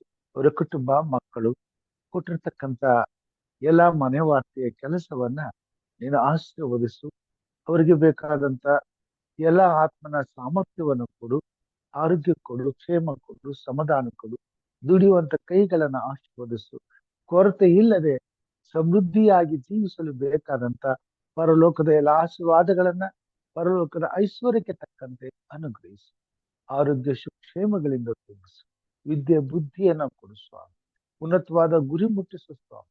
ನೀನು ಕೊಡುವಂತ ಎಲ್ಲ ಆಶೀರ್ವಾದಗಳನ್ನು ನಿನ್ನ ಘನತೆಗಾಗಿ, ನಿನ್ನ ಮಹಿಮೆಗಾಗಿ, ನಿನ್ನ ರಾಜ್ಯದ ಅಭಿವೃದ್ಧಿಗಾಗಿ ಸ್ವಾಮಿ ಉಪಯೋಗಿಸಲ್ಪಡ್ಲಿಕ್ಕಾಗುವಂತೆ ಕಾರ್ಯ ಮಾಡಿ. ಸ್ತೋತ್ರ ರಾಜ. ಒಂದು ಸಣ್ಣ ಮಂದಿಯಾಗಿ ಈ ಬೆಳಗಿನ ಜಾವದಲ್ಲಿ ನಿನ್ನ ಮಕ್ಕಳಾದ ನಾವು ನಿನ್ನ ರೆಕ್ಕೆಯ ತೆಕ್ಕೆಯಲ್ಲಿ ನಮ್ಮನ್ನ ತೆಗೆದುಕೊಂಡಿದ್ದಿ. ಪ್ರತಿದಿನ ಈ ನಿನ್ನ ಪರಿಶುದ್ಧವಾದ ಸಂಸರ್ಗವನ್ನ ಅನುಭವಿಸುವಂತ ಸೌಭಾಗ್ಯ ಕೊಟ್ಟಿದ್ದಿ. ಇದಕ್ಕಾಗಿ ನಿನಗೆ ಸ್ತೋತ್ರ. ಒಂದೊಂದು ಕುಟುಂಬವನ್ನು ಆಶೀರ್ವದಿಸು. ಕುಟುಂಬದಲ್ಲಿರ್ತಕ್ಕಂಥ ಮಕ್ಕಳನ್ನ, ಹಿರಿಯರನ್ನ, ಅವರ ಬಂಧು ಬಳಗದವರನ್ನ ನೀನು ಆಶೀರ್ವದಿಸು. ಇವರಿಂದ ಇತರರಿಗೂ ಸ್ವಾಮಿ ಈ ಸುವಾರ್ತೆಯ ಸುವಾಸನೆಯು ಹರಡುವಂತೆ ಅವರು ನಿನ್ನ ಸುವಾರ್ತೆಯ ಸಂಸರ್ಗದಲ್ಲಿ ಸೇರಿಕೊಂಡು ರಕ್ಷಣೆಯ ಆನಂದವನ್ನ ಅನುಭವಿಸುವಂತಹ ಸೌಭಾಗ್ಯವನ್ನು ಕೊಡಿಸು. ಈಗೋ ಕರ್ತನೆ, ಅನೇಕರು ಕಷ್ಟದಲ್ಲಿ, ಕಾಯಿಲೆಗಳಲ್ಲಿ ನಿನಗೆ ಮೊರೆ ಇಟ್ಟಿರುವಾಗ ಅವರನ್ನ ಈ ಬೆಳಗಿನ ಜಾವದಲ್ಲಿ ನಿನ್ನ ಮುಂದೆ ತರುತ್ತೇನೆ ಸ್ವಾಮಿ. ನಿನಗೆ ಅಸಾಧ್ಯವಾದದ್ದು ಯಾವುದಿಲ್ಲ. ನೀನು ಪರಾಕ್ರಮಶಾಲಿಯಾದ ದೇವರು. ನೀನು ಮನಸ್ಸಿಗೆ ಬಂದದ್ದನ್ನ ಮಾಡಲು ಶಕ್ತನಾಗಿರ್ತಕ್ಕಂಥ ದೇವರು. ನಿನ್ನ ಬಳಿಗೆ ಬರುವಂತವರನ್ನ ನೀನೆಂದಿಗೂ ತಳ್ಳಿ ಬಿಡುವುದಿಲ್ಲ. ಪ್ರಾರ್ಥನೆ ವಿಜ್ಞಾಪನೆಗಳನ್ನ ನೀನು ನಿರಾಕರಿಸುವುದಿಲ್ಲ ಸ್ವಾಮಿ. ತಡವಾದರೂ ನಿನ್ನ ಚಿತ್ತಕ್ಕನುಸಾರವಾಗಿ ಉತ್ತರಿಸಿ ನಿನ್ನ ಕೃಪೆಯಿಂದ ಆವರಿಸುವಂತ ದೇವರಾಗಿದೆ. ಇದಕ್ಕಾಗಿ ನಿನಗೆ ಸ್ತೋತ್ರ. ನಂಬಿಕೆಯಿಂದ ಮಾಡಿದ ಪ್ರಾರ್ಥನೆಯು ರೋಗಿಯನ್ನು ಸ್ವಸ್ಥಪಡಿಸುವುದು ಎಂಬುದಾಗಿ ಹೇಳಿ ನಂಬಿಕೆಯಿಂದ ನಿನ್ನ ಪಾದದ ಬಳಿಗೆ ಇಷ್ಟು ಮಂದಿಯ ಸಾಕ್ಷಿಯೊಡನೆ ಈ ದಿನ ನಿನ್ನ ಮುಂದೆ ಈ ವಿಜ್ಞಾಪನೆಗಳನ್ನ ಇಡುತ್ತೇವೆ ಸ್ವಾಮಿ. ಈ ಮಕ್ಕಳನ್ನ ಆಶೀರ್ವದಿಸು. ಇವರಿಗೆ ಬೇಕಾದಂತ ಆರೋಗ್ಯ ಶಿಕ್ಷೆಮಗಳನ್ನು ಕೊಡು. ಸಹೋದರ ಜಿ ಸಾಮೇಲ್ ರವರನ್ನ ನೀನು ರಕ್ಷಿಸಿದಿ, ಅವರನ್ನ ಕಾಪಾಡಿದಿ, ಗುಣಪಡಿಸಿದಿ. ಇದಕ್ಕಾಗಿ ಸ್ತೋತ್ರ. ಅವರನ್ನ ಮುಟ್ಟು ಇನ್ನೂ ಅವರಲ್ಲಿ ಉಳಿದುಕೊಂಡಿರುವಂತ ಎಲ್ಲ ಅಸ್ವಸ್ಥತೆಯನ್ನ ತೆಗೆದುಹಾಕಿ ಅವರಿಗೆ ಸಂಪೂರ್ಣವಾದ ಆರೋಗ್ಯವನ್ನ ದಯಪಾಲಿಸು ಸ್ವಾಮಿ. ಸ್ವಾಮಿ, ಇಲ್ಲಿ ಮಣಿ ಅಂತಕ್ಕಂಥವ್ರಿಗೆ ಸ್ವಾಮಿ ಆಪರೇಟೆಡ್ ಆಗಿದೆ. ಅವರನ್ನ ನೀನು ಮುಟ್ಟು ಅವರನ್ನ ಗುಣಪಡಿಸು. ಬೇಗನೆ ಗುಣ ಹೊಂದಿ ಪರಿಪೂರ್ಣವಾದ ಆರೋಗ್ಯವನ್ನು ಪಡೆದು ಕುಟುಂಬ ಮಕ್ಕಳೊಟ್ಟಿಗೆ ನಿನ್ನನ್ನು ಸಂತೋಷದಿಂದ ಆರಾಧಿಸುವಂತ ಸೌಭಾಗ್ಯ. ಶಿರೋಮಣಿ ಅವರ ಸ್ವಾಮಿ, ಅವರ ಆರೋಗ್ಯಕ್ಕಾಗಿ ಪ್ರಾರ್ಥನೆ ಸ್ವಾಮಿ. ಅವರಿಗೆ ಪರಿಪೂರ್ಣವಾದಂತ ಬಲವನ್ನ ಕೊಡು. ಅವರು ಎದ್ದು ನಡೆದಾಡುವಂತೆ, ಊಟ ಮಾಡುವಂತೆ, ಎಲ್ಲರಂತೆ ಬದುಕಲಿಕ್ಕಾಗುವಂತೆ ಅವರ ಶರೀರದ ಎಲ್ಲ ಚಲನ ವಲನಗಳನ್ನ ನೀನು ಆರೋಗ್ಯದಿಂದ ತಿಳಿಸು. ಅವ್ರಿಗಿರ್ತಕ್ಕಂಥ ಅಸ್ವಸ್ಥತೆಯನ್ನ ತೆಗೆದುಹಾಕು, ಬಿಡುಗಡೆ ಮಾಡಿಸು. ನೀತಿ ಪ್ರಸನ್ನ ಕುಮಾರ್ ಅವ್ರಿಗೂ ಪ್ರಾರ್ಥನೆ ಸ್ವಾಮಿ. ಅವ್ರಿಗೂ ಕೂಡ ನರ್ವಸ್ ಪ್ರಾಬ್ಲಮ್ ಇದೆ ಕರ್ತನೆ. ನರಗಳಿಗೆ ಬೇಕಾದ ಬಲವನ್ನು, ರಕ್ತ ಸಂಚಾರವನ್ನ ನೀಡು. ಅವು ಪುನರ್ಜೀವಗೊಂಡು ಸ್ವಾಮಿ ಅವರು ಸಂಪೂರ್ಣವಾಗಿ ಎದ್ದು ನಡೆದಾಡ್ಲಿಕ್ಕಾಗುವಂತೆ, ಎಲ್ಲರ ಜೊತೆಯಲ್ಲಿ ಸಂತೋಷದಿಂದ ಬದುಕಲಿಕ್ಕಾಗುವಂತೆ, ನೆಮ್ಮದಿಯಿಂದ ನಿನ್ನನ್ನು ಕೊಂಡಾಡ್ಲಿಕ್ಕಾಗುವಂತೆ, ನಿನಗಾಗಿ ನಿನ್ನ ರಾಜ್ಯಕ್ಕಾಗಿ ಅವರು ಜೀವಿಸ್ಲಿಕ್ಕಾಗುವಂತೆ ಅವರು ಸಂಪೂರ್ಣವಾಗಿ ಸ್ವಸ್ಥತೆಯನ್ನ ನೀಡು ಸ್ವಾಮಿ. ಹಿರಿಯರಾದಂತಹ ಲೋಕೇಶ್ ಅವ್ರಿಗೂ ಪ್ರಾರ್ಥನೆ ಸ್ವಾಮಿ. ಅವರನ್ನ, ಅವ್ರ ಕುಟುಂಬವನ್ನ, ಮಕ್ಕಳನ್ನ ಆಶೀರ್ವದಿಸು. ವೈಯಕ್ತಿಕವಾಗಿ ಅವ್ರನ್ನ ಮುಟ್ಟಿ ಸ್ವಸ್ಥಪಡಿಸು. ಆರೋಗ್ಯ ಕೊಡು, ಕ್ಷೇಮ ಕೊಡು ಸ್ವಾಮಿ. ಇನ್ನು ಹೆಚ್ಚಿನ ರೀತಿಯಲ್ಲಿ ಆಸಕ್ತಿಯುಳ್ಳವರಾಗಿ ನಿನ್ನೆ ಸೇವೆ ಮಾಡುವಂತ ಶಕ್ತಿ ಕೊಡು. ಕುಟುಂಬದಲ್ಲಿ ಶಾಂತಿ ಕೊಡು, ಸಮಾಧಾನ ಕೊಡು, ನೆಮ್ಮದಿ ಕೊಡು, ತೃಪ್ತಿ ಕೊಡಪ್ಪ. ನಿನ್ನ ರಾಜ್ಯಕ್ಕಾಗಿ ತಿಳಿಸು ಸ್ವಾಮಿ. ಲಲಿತಾ ಕೋಲ್ಕರ್ ಅವ್ರಿಗೂ ಪ್ರಾರ್ಥನೆ ಸ್ವಾಮಿ. ಅವರಿಗೆ ಕರ್ತನೆ BP ಇದೆ, ಇನ್ನಿತರ ಕಾಯಿಲೆಗಳನ್ನ ಸ್ವಾಮಿ ಅವರು ಹೊಂದಿದ್ದ ಪಕ್ಷದಲ್ಲಿ ಅವುಗಳಿಂದ ಅವರಿಗೆ ಬಿಡುಗಡೆ ಮಾಡು ಸ್ವಾಮಿ. ಅವರಿಗೆ ಪರಿಪೂರ್ಣವಾದ ಆರೋಗ್ಯ ಕೊಡ. ಅವ್ರನ್ನ ಸ್ವಸ್ಥಪಡಿಸು, ಅವ್ರನ್ನ ಬಲಪಡಿಸು, ಸಂಪೂರ್ಣವಾಗಿ ಗುಣ ಮಾಡಿಸು. ಯಾವುದೇ ಬಾಧೆ ಇಲ್ಲದೆ ಸಮಾಧಾನದಿಂದ ಕುಟುಂಬ, ಮಕ್ಕಳು ಹಾಗೂ ಸ್ವಾಮಿ ತಮ್ಮ ಪತಿಯೊಡನೆ ನಿನ್ನ ರಾಜ್ಯಕ್ಕೆ ಎಲ್ಲಾ ಆಶೀರ್ವಾದಗಳೊಂದಿಗೆ ಸ್ವಾಮಿ ಸುಕ್ಷೇಮದಿಂದ ನಿನ್ನನ್ನು ಕೊಂಡಾಡುತ್ತಾ ಜೀವಿಸಲಿಕ್ಕಾಗುವಂತ ಕೃಪೆಯನ್ನ ದಯಪಾಲಿಸು. ವಿಶೇಷವಾಗಿ ಸ್ವಾಮಿ ಪುಟ್ಟು ಸುಬ್ಬು ಅವರ ಕಿಡ್ನಿ ಪ್ರಾಬ್ಲಮ್ಗೋಸ್ಕರ ಪ್ರಾರ್ಥನೆ ಸ್ವಾಮಿ. ನೀನು ಅವ್ರನ್ನ ಮುಟ್ಟಪ್ಪ, ಗುಣಪಡಿಸು, ಪರಿಪೂರ್ಣವಾದ ಆರೋಗ್ಯ ಕೊಡು ಸ್ವಾಮಿ. ಮನುಷ್ಯ ಅವ್ರಿಗೋಸ್ಕರ ಪ್ರಾರ್ಥನೆ ಸ್ವಾಮಿ. ಮಗನನ್ನ ಮುಟ್ಟಿದ್ದು ಗುಣಪಡಿಸಲಿಕ್ಕಾಗಿ ಸ್ತೋತ್ರ. ಇನ್ನು ಮುಂದೆ ಯಾವುದೇ ಬಾಧೆ ಸಂಕಟಗಳು ಬರದಂತೆ ಅವ್ರ ಶರೀರವನ್ನು ಸ್ವಸ್ಥವಾಗಿಡು ಸ್ವಾಮಿ. KP ರವಿ ಬಳ್ಳಾರಿ ಅವರಿಗೋಸ್ಕರ, ಅವ್ರ ತಾಯಿಗೋಸ್ಕರ ಪ್ರಾರ್ಥನೆ ಸ್ವಾಮಿ. ತಂದೆ ಅವರನ್ನ ಮುಟ್ಟಿ ಗುಣಪಡಿಸು. ಮಂಜುಳಮ್ಮ ಅವ್ರಿಗಿರ್ತಕ್ಕಂಥ ವಯಸ್ಸಿನ ಬಾಧೆಯನ್ನ ಸ್ವಾಮಿ ಸಡಿಲಪಡಿಸಿ ಅವ್ರಿಗೆ ಆರೋಗ್ಯವನ್ನು ಕೊಟ್ಟು ನೆಮ್ಮದಿಯಿಂದ ನಿನ್ನನ್ನು ಕೊಂಡಾಡಲು ಸಹಾಯ ಮಾಡು. ಬಳ್ಳಾರಿ ಸಭೆಯ ಜೀರ್ಣೋದ್ಧಾರ ಮಾಡಿ ಅಲ್ಲಿನ ಸಭಿಕರು ಸಮಾಧಾನದಿಂದ ನಿನ್ನ ಆರಾಧಿಸಬೇಕು. ರವಿ ಅವರ ಕುಟುಂಬದ ಎಲ್ಲಾ ಸಮಸ್ಯೆಗಳನ್ನ ಪರಿಹರಿಸಿ, ಕೊಟ್ಟಂತ ಮಕ್ಕಳನ್ನ ಆಶೀರ್ವದಿಸಿ, ಅವರ ಕೆಲಸ ಕಾರ್ಯಗಳನ್ನು ಆಶೀರ್ವದಿಸಿ, ನಿನ್ನ ಆತ್ಮನ ಬಲದಿಂದ ಎಲ್ಲಾ ವಿಷಯದಲ್ಲಿ ಅಭಿವೃದ್ಧಿ ಹೊಂದಿ ನಿನ್ನ ಭಯಭಕ್ತಿಯಲ್ಲಿ ಇನ್ನಷ್ಟು ಆಸಕ್ತಿಯುಳ್ಳವರಾಗಿ ನಿನ್ನ ರಾಜ್ಯಕ್ಕಾಗಿ ದುಡಿಯುವಂತೆ ಇಲ್ಲ ಬಸವರಾಜ್ ಅವ್ರಿಗೂ ಶಾಸ್ತ್ರಿ ಸ್ವಾಮಿ ಆ ಮಗಳನ್ನ ಯಜಮಾನರನ್ನ ಮಕ್ಕಳನ್ನ ಆಶೀರ್ವದಿಸು. ದುಡಿಯುವಂತ ಕೈಗಳನ್ನ ಬಲಪಡಿಸು. ಕೊಟ್ಟಿರ್ತಕ್ಕಂಥ ಸ್ವಾಸ್ಥ್ಯವನ್ನು ಆಶೀರ್ವದಿಸು. ಅವರು ಬೇಕಾದ ಆರೋಗ್ಯ ಕೊಡು, ಕ್ಷೇಮ ಕೊಡು, ಸಮಾಧಾನ ಕೊಡು. ಮಾಡುವಂತ ಎಲ್ಲಾ ಕೆಲಸ ಕಾರ್ಯಗಳಲ್ಲಿ ಜೀವನ ಶುಭವನ್ನು ಕೊಟ್ಟು ಆ ಒಂದು ಸ್ಥಳದಲ್ಲಿ ಅವರು ನಿನ್ನ ನಾಮದ ಘನತೆಗಾಗಿ ಸತ್ಯವನ್ನ ಎತ್ತಿ ಹಿಡಿಯಲು ಬೇಕಾದ ಸಕಲ ಸಾಮರ್ಥ್ಯವನ್ನು ಕೊಡು. ಪರಲೋಕದ ಆಶೀರ್ವಾದಗಳಿಂದ ತಿಳಿಸು. ಎಲ್ಲ ಶೋಧನೆ ಕೇಳುಗಂಡಾತಗಳನ್ನು ತಪ್ಪಿಸಿ ಕಾಪಾಡು ರಾಜ. ವಿಶೇಷವಾಗಿ ಸ್ವಾಮಿ ಆ ಶ್ರೀಮತಿ ಪದ್ಮಿನಿ ಅಂಗಳವ್ರಿಗೂ ಸಹ ಪ್ರಾರ್ಥನೆ ಸ್ವಾಮಿ. ಅವರು ಮೊಣಕಾಲು ನೋವಿನಿಂದ ಬಾಳದಿಂದ ದಿನದಿಂದ ಕಷ್ಟಪಡ್ತಿರುವಾಗ ಅವರನ್ನ ನೀನು ಮುಟ್ಟು ಸ್ವಾಮಿ. ಅವರಿಗೆ ಆರೋಗ್ಯ ಕೊಡು, ಬಲ ಕೊಡು, ಸಮಾಧಾನ ಕೊಡು. ಈ ನೋವಿನಿಂದ ಬಿಡುಗಡೆ ಕೊಡು. ಆ ಕುಟುಂಬದಲ್ಲಿ ಯಾವುದೇ ಸಮಸ್ಯೆಗಳಿದ್ದರು, ತೊಂದರೆಗಳಿದ್ದರು ತೆಗೆದು ಹಾಕು ಸ್ವಾಮಿ. ಬರಬೇಕಾದಂತ ಹಣವನ್ನ ಸ್ವಾಮಿ ಅವರು ಕಳ್ಕೊಂಡಿರುವಾಗ ನಿನ್ನ ಕೃಪೆ ಇನ್ನೂ ಅವರ ಮೇಲೆ ಇರ್ಲಿ ಸ್ವಾಮಿ. ಬರಬೇಕಾದಂತ ಹಣವು ಅವ್ರಿಗೆ ಹಿಂತಿರುಗಲಿಕ್ಕೆ ಆಗುವಂತೆ ನೀನು ಕಾರ್ಯ ಮಾಡು. ಅವ್ರಿಗೆ ಜಯ ಕೊಡು ಸ್ವಾಮಿ. ಈಗ ಕೂಟದಲ್ಲಿರ್ತಕ್ಕಂಥ ನಮ್ಮೆಲ್ಲರನ್ನ ನಿನ್ನ ಸ್ತೋತಿಸ್ತೇನೆ. ಎಲ್ಲರಿಗಾಗಿ ಪ್ರಾರ್ಥನೆ ಸ್ವಾಮಿ. ನಮ್ಮೆಲ್ಲರೂ ನಿನ್ನ ಆಶೀರ್ವದಿಸು. ಆತನ ಬಲದಿಂದ ಅಭಿಷೇಕಿಸು. ದಿನನಿತ್ಯವೂ ನಿನ್ನ ಆಶೀರ್ವಾದಗಳನ್ನು ಹೊಂದಿದವರಾಗಿ ನಿನ್ನ ಪಾದ ಸನ್ನಿಧಾನದಲ್ಲಿ ಬಂದು ನೀನು ಮಾಡಿದ ಉಪಕಾರಗಳಿಗೆ ಕೃತಜ್ಞತೆಯನ್ನು ಹಾಗೂ ನಿನ್ನನ್ನು ಹಾಡಿ ಹರಸಿ ಸ್ತುತಿಸಿ ಕೊಂಡಾಡಿ ನಿನ್ನ ಆಶೀರ್ವಾದಕ್ಕೆ ಪಾತ್ರರಾಗುವಂತ ಸೌಭಾಗ್ಯವನ್ನು ಅನುಭವಿಸು. ಎಲ್ಲ ಘನ ಮಾನ ನಿನಗಾಗಲಿ. ಈ ದಿನ ನಮ್ಮೊಂದಿಗಿರು, ನಮ್ಮನ್ನು ಉಪಯೋಗಿಸುವ ಮಹಿಮೆ ಹೊಂದು ಮತ್ತೆ ಸಾಯಂಕಾಲ ನಿನ್ನ ಪಾದ ಸನ್ನಿಧಾನಕ್ಕೆ ಬರ್ಲಿಕ್ಕಾಗುವಂತೆ ನಮ್ಮನ್ನ ಚೈತನ್ಯಪಡಿಸು. ಯೇಸು ಸ್ವಾಮಿ ಹೆಸರಿನಲ್ಲಿ ತಾಳ್ಮೆಯಿಂದ ವಿನಯದಿಂದ ಬೇಡಿ ಹೊಂದಿದ್ದೇವೆ ನಮ್ಮ ತಂದೆಯೇ, ಆಮೇನ್. ಪರಲೋಕದಲ್ಲಿರುವ ನಮ್ಮ ತಂದೆಯೇ, ನಿನ್ನ ನಾಮವು ಪರಿಶುದ್ಧವೆಂದು ಎಣಿಸಲ್ಪಡಲಿ. ನಿನ್ನ ರಾಜ್ಯವು ಬರಲಿ. ನಿನ್ನ ಚಿತ್ತವು ಪರಲೋಕದಲ್ಲಿ ನೆರವೇರುವ ಪ್ರಕಾರ ಭೂಲೋಕದಲ್ಲಿಯೂ ನೆರವೇರಲಿ. ನಮ್ಮ ಅನುದಿನದ ಆಹಾರವನ್ನು ಈ ಹೊತ್ತು ನಮಗೆ ದಯಪಾಲಿಸಿಕೊಡು. ನಮಗೆ ತಪ್ಪು ಮಾಡಿದವರನ್ನು ನಾವು ಕ್ಷಮಿಸಿದಂತೆ ನಮ್ಮ ತಪ್ಪುಗಳನ್ನು ಕ್ಷಮಿಸು. ನಮ್ಮನ್ನು ಶೋಧನೆಯೊಳಗೆ ಸೇರಿಸದೆ ಕೀಡಿನಿಂದ ತಪ್ಪಿಸು. ಯಾಕೆಂದರೆ ರಾಜ್ಯವು ಬಲವು ಮಹಿಮೆಯು ಸದಾಕಾಲ ನಿನ್ನದೇ ಸ್ವಾಮಿ, ಆಮೇನ್. ನಮ್ಮ ತಂದೆಯಾದ ದೇವರ ಪ್ರೀತಿಯು, ನಮ್ಮ ರಕ್ಷಕನಾದಂತ ಯೇಸು ಕ್ರಿಸ್ತನ ಕೃಪೆಯು, ಪರಿಶುದ್ಧಾತ್ಮ ದೇವರ ಅನ್ಯೋನ್ಯತೆಯು, ಐಕ್ಯತೆಯು, ಸಹವಾಸವು ಇಂದು ಎಂದು ಕೂಡಿ ಬಂದಿರುವಂತಹ ಒಂದೇ ಸಂಘದ ಅವರ ಕುಟುಂಬ, ಮಕ್ಕಳು, ಬಂಧು ಬಳಗದವರ ಸಂಘದ, ಮಾಡುವಂತ ಕೆಲಸ ಕಾರ್ಯ ಸೇವೆಯ ಸಂಘದ ಹಾಗೂ ಸ್ವಾಮಿ ಈ ಕಾರ್ಯಕ್ರಮದಲ್ಲಿ ಭಾಗವಹಿಸಿ ನಿನ್ನನ್ನು ಸ್ತುತಿಸಲು, ಕೊಂಡಾಡಲು, ನಿನ್ನ ವಾಕ್ಯಗಳನ್ನ ಸಾರಲು ನೀನು ಉಪಯೋಗಿಸಿದಂತೆ ಎಲ್ಲ ನಿನ್ನ ಭಕ್ತರ ಸಂಘದ, ನಮ್ಮೆಲ್ಲರ ಸಂಘದ ಸದಾಕಾಲ ನೆಲೆಯಾಗಿರ್ಲಿ ಸ್ವಾಮಿ, ಆಮೇನ್. ಎಚ್ಚರವಾಗಿದ್ದು ಪ್ರಾರ್ಥಿಸು. ಪ್ರಾರ್ಥನೆಯಲ್ಲಿ ದೈವಿಕ ಮನವನ್ನ ಬಡಿಸುವ ಹಿರಿಕರಾದ ಚಿನ್ನಪ್ಪ ಸಾತ್ವಿಕ್ರವರಿಗೂ ಪ್ರಾರಂಭದ ಹಾಗೂ ಅಂತ್ಯದ ಪ್ರಾರ್ಥನೆಯನ್ನ ಮಾಡಿದ ಜಾನ್ಸನ್ ಶರಣಪ್ಪ ಬೋಧಕರಿಗೂ ಹಾಗೂ ಎಂ ರಾಜು ಪಾಸ್ಟರ್ ಅವರಿಗೂ ಕುಟುಂಬದಲ್ಲಿ ಕೂಡಿ ಬಂದಂತ ತಮ್ಮೆಲ್ಲರಿಗೂ ಪ್ರೀತಿಪೂರ್ವಕವಾದ ಧನ್ಯವಾದಗಳನ್ನ ಸಲ್ಲಿಸ್ತೇನೆ. ಮತ್ತೆ ನಾವು ಸಾಯಂಕಾಲ ಕನ್ನಡ ಅಂತಾರಾಷ್ಟ್ರೀಯ ಸಭಾ ಶಾಲೆಯಲ್ಲಿ ಒಟ್ಟಾಗಿ ಕೂಡಿ ಬರುವ ಎಲ್ಲರಿಗೂ ಬೆಳಗಿನ ಮುಂಜಾನೆಯ ಶುಭೋದಯ. ಯಾರ್ದಾದ್ರು ಬರ್ಡೇ ಅಥವಾ ಆನಿವರ್ಸರಿ ಯಾವ್ದಾದ್ರು ಸ್ಪೆಷಲ್ ಪ್ರೇಯರ್ ಇದ್ರೆ ಕೇಳಬಹುದು. ಬೋಧಕರು ಪ್ರಾರ್ಥನೆ ಮಾಡುವಂತವರಾಗಿದ್ದಾರೆ.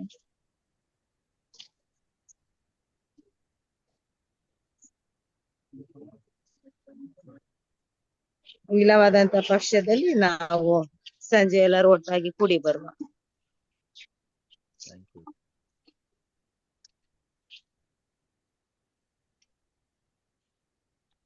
ಎಲ್ಲರಿಗೂ ಶುಭವಾಗಲಿ. ಧನ್ಯವಾದಗಳೊಂದಿಗೆ ಮುಕ್ತಾಯ ಮಾಡ್ತೇನೆ. ಧನ್ಯವಾದ.